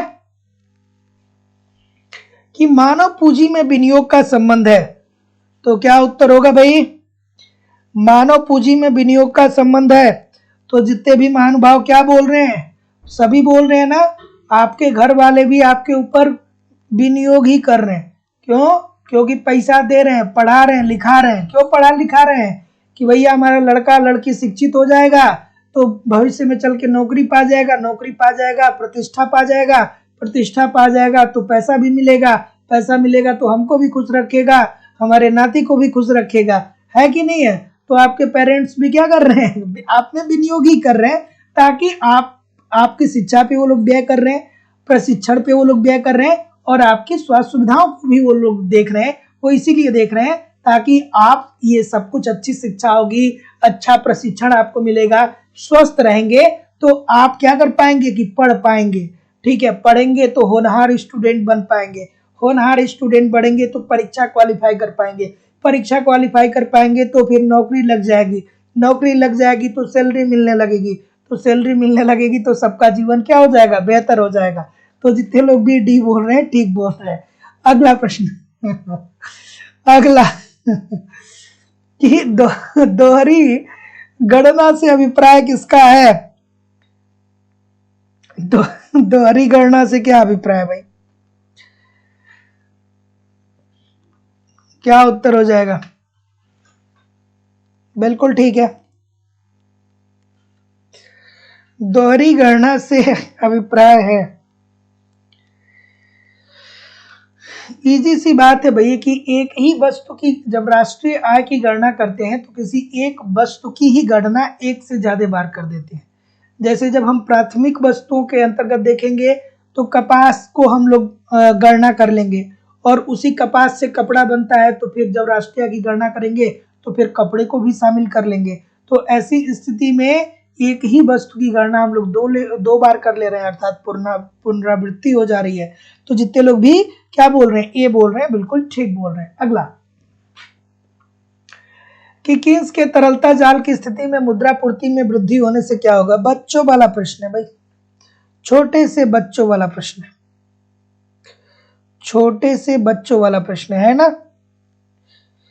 बताइए, ज्ञान गोविंद सिंह जी, बृष्टि शर्मा जी, अंकिता जी, अरुधति देवी जी, कुमारी जानवी जी, प्रकाश कुमार जी, अनुज कुमार जी, अमरेश यादव जी, पल्लवी माथुर जी, राजेश कुमार जी, चलिए तस्नीम खान जी, अफजल हसन जी, राजन सिंह जी, अनीस पंडित जी, शिवानी श्रीवास्तव जी, अक्षय जी, ठीक है, ज्ञान गोविंद जी, चलिए बिल्कुल ठीक है। क्या उत्तर आ रहा है भैया? विष्णु गौतम जी, ठीक है।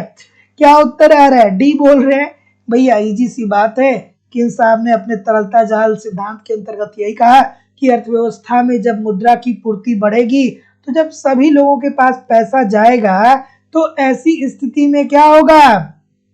बताइए, मुद्रा की पूर्ति अगर जो बढ़ेगी तो ऐसी स्थिति में क्या होगा?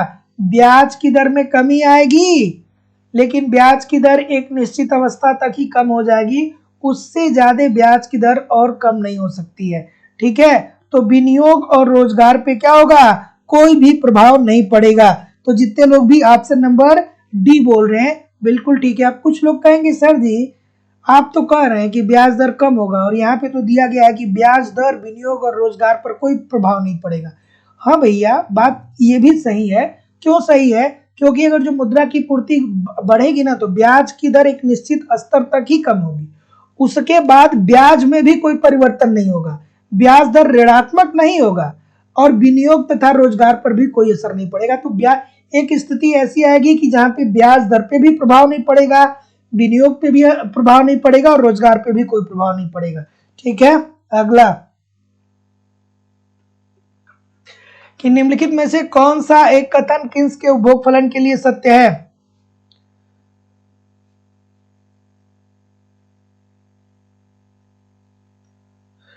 चलिए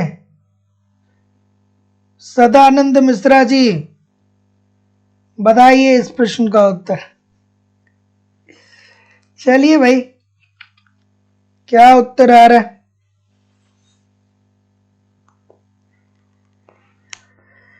किन्स का उपभोग फलन अभी हमने बताया कुछ देर पहले आपको, ये प्रश्न अभी मैंने बताया था। बिल्कुल ठीक है, बिल्कुल ठीक है, डी बोल रहे हैं सभी लोग। तो जितने भी महानुभाव डी बोल रहे हैं सर, सभी लोग का उत्तर ठीक है कि उपभोग फलन के अंतर्गत किन्स साहब ये कहते हैं कि उपभोग में वृद्धि आय वृद्धि से कम तीव्रता से होती है। मतलब आय में वृद्धि बहुत तेजी से होती है, लेकिन आय में बहुत ज्यादा वृद्धि हो जाती है, लेकिन उपभोग पर व्यय उस अनुपात में नहीं होता है।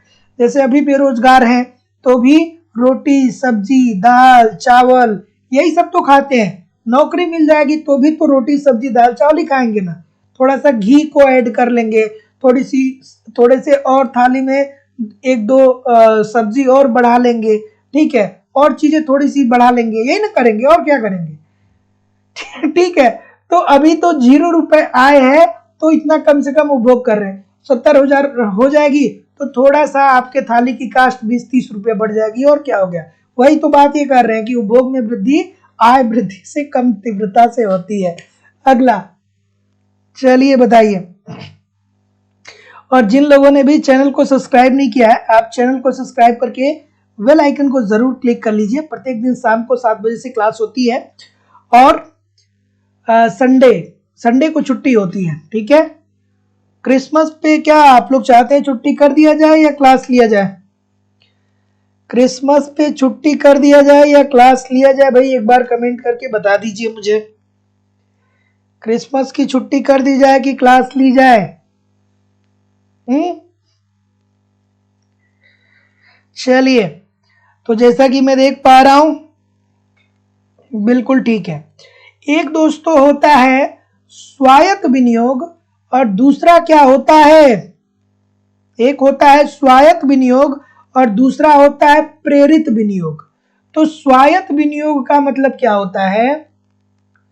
स्वायत्त विनियोग का मतलब ये होता है कि एक उद्यमी जो है वो किसी वस्तु का उत्पादन कर रहा है तो उसे लाभ हो रहा है या हानि हो रहा है, किसी भी स्थिति में उसको पैसा खर्च करना पड़ेगा। जैसे वो भूमि पे खर्च करेगा, जैसे श्रमिकों को वो मजदूरी देगा, ठीक है, मजदूरी। तो अब डजेंट मैटर कि उसे लाभ हो रहा है कि हानि हो रहा है, मजदूरी हो गया तो मजदूरी देना ही पड़ेगा, भूमि का किराया उसे देना ही पड़ेगा।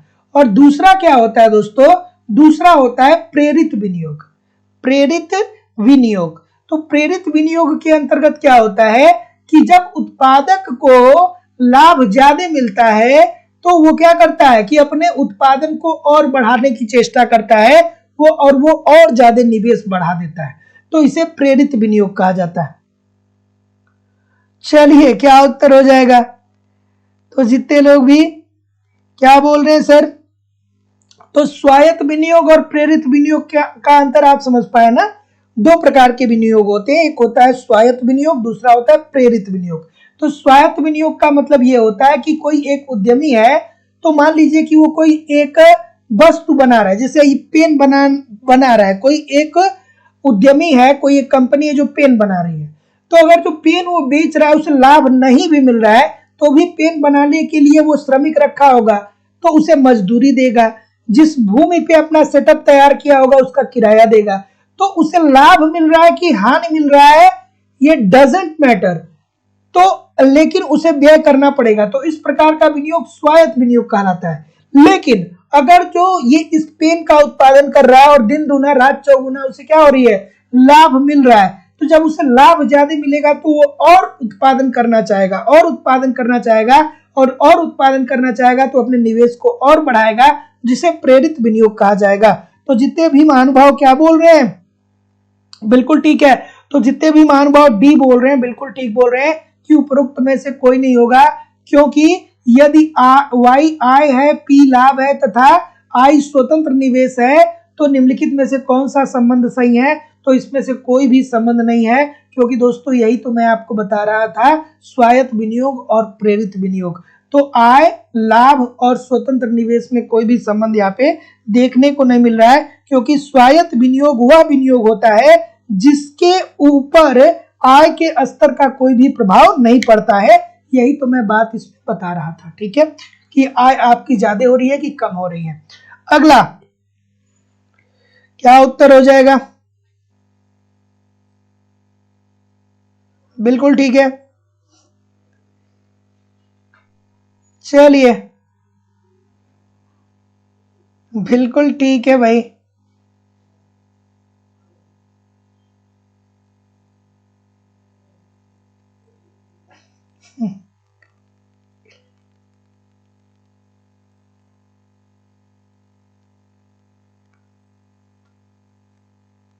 चलिए इस प्रश्न का उत्तर करिए कि राष्ट्रीय लेखों से संबंधित हरित लेखा का अर्थ है। बिल्कुल ठीक है। क्या उत्तर आ रहा है भाई? क्या उत्तर आ रहा है?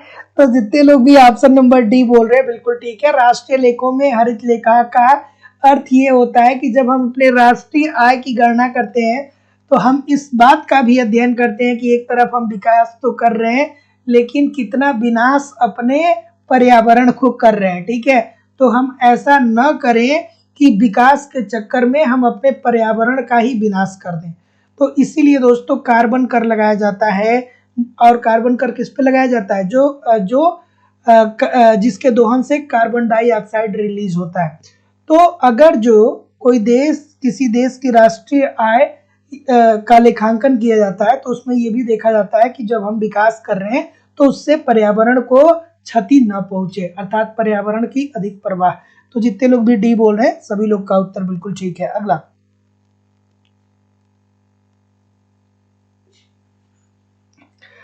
प्रश्न, अगला प्रश्न आपके सामने ये रहा। चलिए बताइए भाई।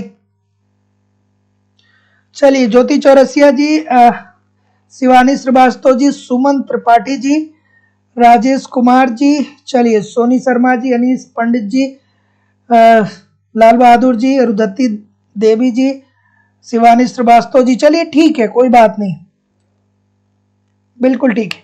क्या उत्तर आएगा भाई कि लाभ दर स्थिर रहने पर यदि उत्पाद पूंजी अनुपात बढ़ जाए तो ऐसे तकनीकी प्रगति को हम क्या बोलेंगे? बच्चों वाली बात है, कंसंट्रेट होना चाहिए दिमाग, कंसंट्रेट होना चाहिए दिमाग। लाभ दर स्थिर है मतलब लाभ नहीं बढ़ रहा है, लाभ एक जैसे ही है, ठीक है। पर यदि उत्पाद पूंजी अनुपात बढ़ रहा है, इसका मतलब क्या होता है? इसका मतलब यह है कि यहाँ पर जो तकनीकी है वो पूंजी बाहुल्य है, मतलब जिस टेक्नोलॉजी का हम इस्तेमाल कर रहे हैं उस टेक्नोलॉजी वो जो टेक्नोलॉजी है वो उसमें श्रमिकों की संख्या कम है, कुछ श्रमिक, थोड़े श्रमिक ज्यादा वस्तुओं का उत्पादन कर रहे हैं। अर्थात क्या बोल रहा है कि क्या बोल रहा है कि उत्पाद पूंजी अनुपात बढ़ जाए।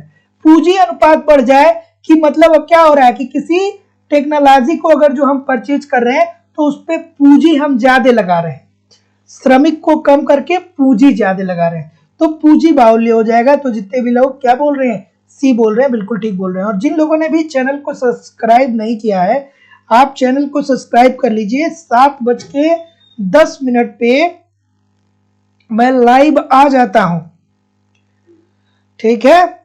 तो रोज क्लास होती है, बस संडे को नहीं होती है, ठीक है। अगला, रोजेस्टीन रोडान के अनुसार अर्थव्यवस्था के विकास की सर्वोत्तम विधि कौन सी है? रोजेस्टीन रोडान साहब क्या कहते हैं कि एक अर्थव्यवस्था कब सर्वोत्तम विकास की तरफ बढ़ेगी भाई? बताइए। किसके तरफ थे ये किसके साथ थे? ये रैगनर नर्स साहब के साथ थे। किसके साथ थे? रैगनर नर्स साहब के साथ थे। और रैगनर नर्स साहब ने क्या कहा? संतुलित विकास की बात की थी ना, संतुलित विकास की बात की थी ना। क्या बोला था कि अर्थव्यवस्था के जितने भी क्षेत्र हैं सभी क्षेत्रों में हमको क्या करना है? समान रूप से निवेश करना है। ठीक है, और इन्हीं की बात को रोजिस्टीन रोडान ने भी क्या किया? सहमति इन पे जताई। तो इन्होंने कहा कि अर्थव्यवस्था में निवेश का एक बृहद एवं संतुलित कार्यक्रम होना चाहिए, मतलब निवेश ज्यादा होने चाहिए और अर्थव्यवस्था के हर क्षेत्र में होना चाहिए। प्राथमिक क्षेत्र, द्वितीय क्षेत्र और तृतीय क्षेत्र, हर क्षेत्र में होना चाहिए। शिक्षा, स्वास्थ्य, परिवहन, बिजली, सब पे क्या करिए? समान रूप से निवेश करिए। ठीक है, अगला प्रश्न। आगे कोई भी प्रश्न नहीं है, कमेंट करके बताइए कितने प्रतिशत प्रश्न आपके सही हुए। और दोस्तों इकोनॉमिक्स का नया बैच जो है वो दोपहर में 12 बजे से स्टार्ट हो गया है। प्रत्येक दिन दोपहर में लाइव स्टडी इलाहाबाद के मोबाइल एप्लीकेशन पे 12 बजे से आपको लाइव क्लास देखने को मिलेगी। और यहाँ पे दोस्तों 100 से 150 दिन के अंदर अंदर हम लोग इकोनॉमिक्स के कंप्लीट कॉन्सेप्ट को पढ़ने वाले हैं। ठीक है, बिल्कुल नया बैच है, अभी इसकी 10 क्लास ही हुई है। ठीक है, तो यहाँ पे आपको क्या होगा कि जो क्लास आपकी छूट गई है वो क्लास आपको रिकॉर्डेड फॉर्म में मिल जाएगी। तो यहाँ पे दोस्तों आपको इकोनॉमिक्स के सारे कॉन्सेप्ट सिंपल, सटीक और साधारण भाषा में पढ़ाए जा रहे हैं आपके सिलेबस के अनुरूप। साथ ही साथ दोस्तों आपको कंप्लीट इकोनॉमिक्स के नोट्स भी दिए जा रहे हैं, क्योंकि नोट्स के साथ समस्या होती है, या तो इकोनॉमिक्स के नोट्स मिलते नहीं है या मिल भी जाते हैं तो बहुत कॉम्प्लिकेटेड होते हैं, समझ में नहीं आता है क्या पढ़ना है क्या छोड़ना है। तो ऐसी स्थिति में एक तरफ कॉन्सेप्ट पढ़ते रहिए, दूसरी तरफ नोट्स के माध्यम से रिवीजन करते रहिए, तीसरी तरफ दोस्तों आपको यहाँ पे टेस्ट सीरीज दिया जा रहा है। टेस्ट दीजिए भैया, समझिए कि कहाँ पे गलती हो रही है। क्या भारतीय अर्थव्यवस्था के अंतर्गत प्रश्न गलत हो रहे हैं? क्या व्यष्टि अर्थशास्त्र या समष्टि अर्थशास्त्र या अंतरराष्ट्रीय व्यापार या मुद्रा बैंकिंग, कहाँ पे प्रश्न गलत हो रहे हैं? जहां पे भी गलत हो रहे हैं उस गलती को सुधारिए और फिर आप अगला टेस्ट दीजिए, ताकि आपकी एक्यूरेसी क्या हो जाए? बेहतरीन हो जाए। फिर दोस्तों आपको यहाँ पे प्रीवियस ईयर के क्वेश्चन पेपर भी मिलते हैं, ताकि ये बात आप समझ पाए कि किस लेवल की आपको तैयारी करनी है। और दोस्तों यहाँ पे आपको करंट भी कवर कराए जाते हैं, मतलब सब कुछ कवर कराना हमारी जिम्मेदारी है। और सबसे बड़ी बात है दोस्तों कि लाइफ टाइम की वैलिडिटी के साथ आपको कोर्स मिलता है। इट मींस अगर जो आप एक बार एडमिशन लेते हैं तो आप हमारे साथ तब तक बने रहेंगे जब तक कि आपका सिलेक्शन हो नहीं जाता है। एडमिशन फीस केवल और केवल 2000 रुपए है। एक बार आपको फीस पेमेंट करना है। जब भी कोई नई वैकेंसी आती है तो जब भी नया बैच प्रारंभ होगा आपको ऑटोमेटिक ऐड कर दिया जाएगा। तो एडमिशन ओपन है, एडमिशन की फीस केवल और केवल 2000 रुपए है। तो आपको फीस इस नंबर पे पेमेंट करनी होगी 9415 863 873 पे। गूगल पे, फोन पे या पेटीएम के माध्यम से फीस अपना इस नंबर पे पेमेंट करके इसका स्क्रीनशॉट आपको इसी व्हाट्सएप नंबर पे सेंड करना होगा, या आप डिस्क्रिप्शन बॉक्स में जाइए, एप्लीकेशन दिया गया, एप्लीकेशन को डाउनलोड कर लीजिए और वहां से आप डायरेक्ट भी कोर्स को परचेज कर सकते हैं। किसी भी इंक्वायरी के लिए आप नीचे दिए गए नंबर पे कॉल करिए या व्हाट्सएप मैसेज करिए। और देखिए दोस्तों, ज्ञान अर्जित करने के लिए अर्थ भी खर्च करना पड़ता है ना। मैं बार बार बोलता हूं कि फ्री का ज्ञान जो होता है वो कारगर नहीं होता है, और अच्छा इन्वेस्ट करना आपको आना चाहिए। आप सफल तभी हो सकते हैं जब आप अच्छा इन्वेस्ट करना जानते हो। ठीक है, आपको सफलता तभी मिलती है जब आप अच्छी जगह पे पैसा इन्वेस्ट करना जानते हो। 2000 रुपए कोई बहुत बड़ी चीज नहीं होती है। 2000 रुपए आप यूं ही क्या कर देते हैं, 10 दिन में खत्म कर देते हैं। लेकिन अगर जो आप एक बार एडमिशन लेते हैं दोस्तों, तो सिंपल सटीक भाषा में सब कुछ पढ़ाया जा सकता है। और ऐसा हो सकता है कि आपको यहाँ से सारी चीजें क्लियर हो जाए और आपको सिलेक्शन मिल जाए। तो ये बात बहुत जरूरी है कि आप एडमिशन लेकर के एप्लीकेशन पे पढ़ना शुरू कर दीजिए। ठीक है, चलिए मिलते हैं हम लोग नेक्स्ट क्लास में। कल संडे है, कल क्लास नहीं होगी। तब तक के लिए आप दोस्तों पढ़ते रहिए, आगे बढ़ते रहिए। नमस्कार दोस्तों, धन्यवाद।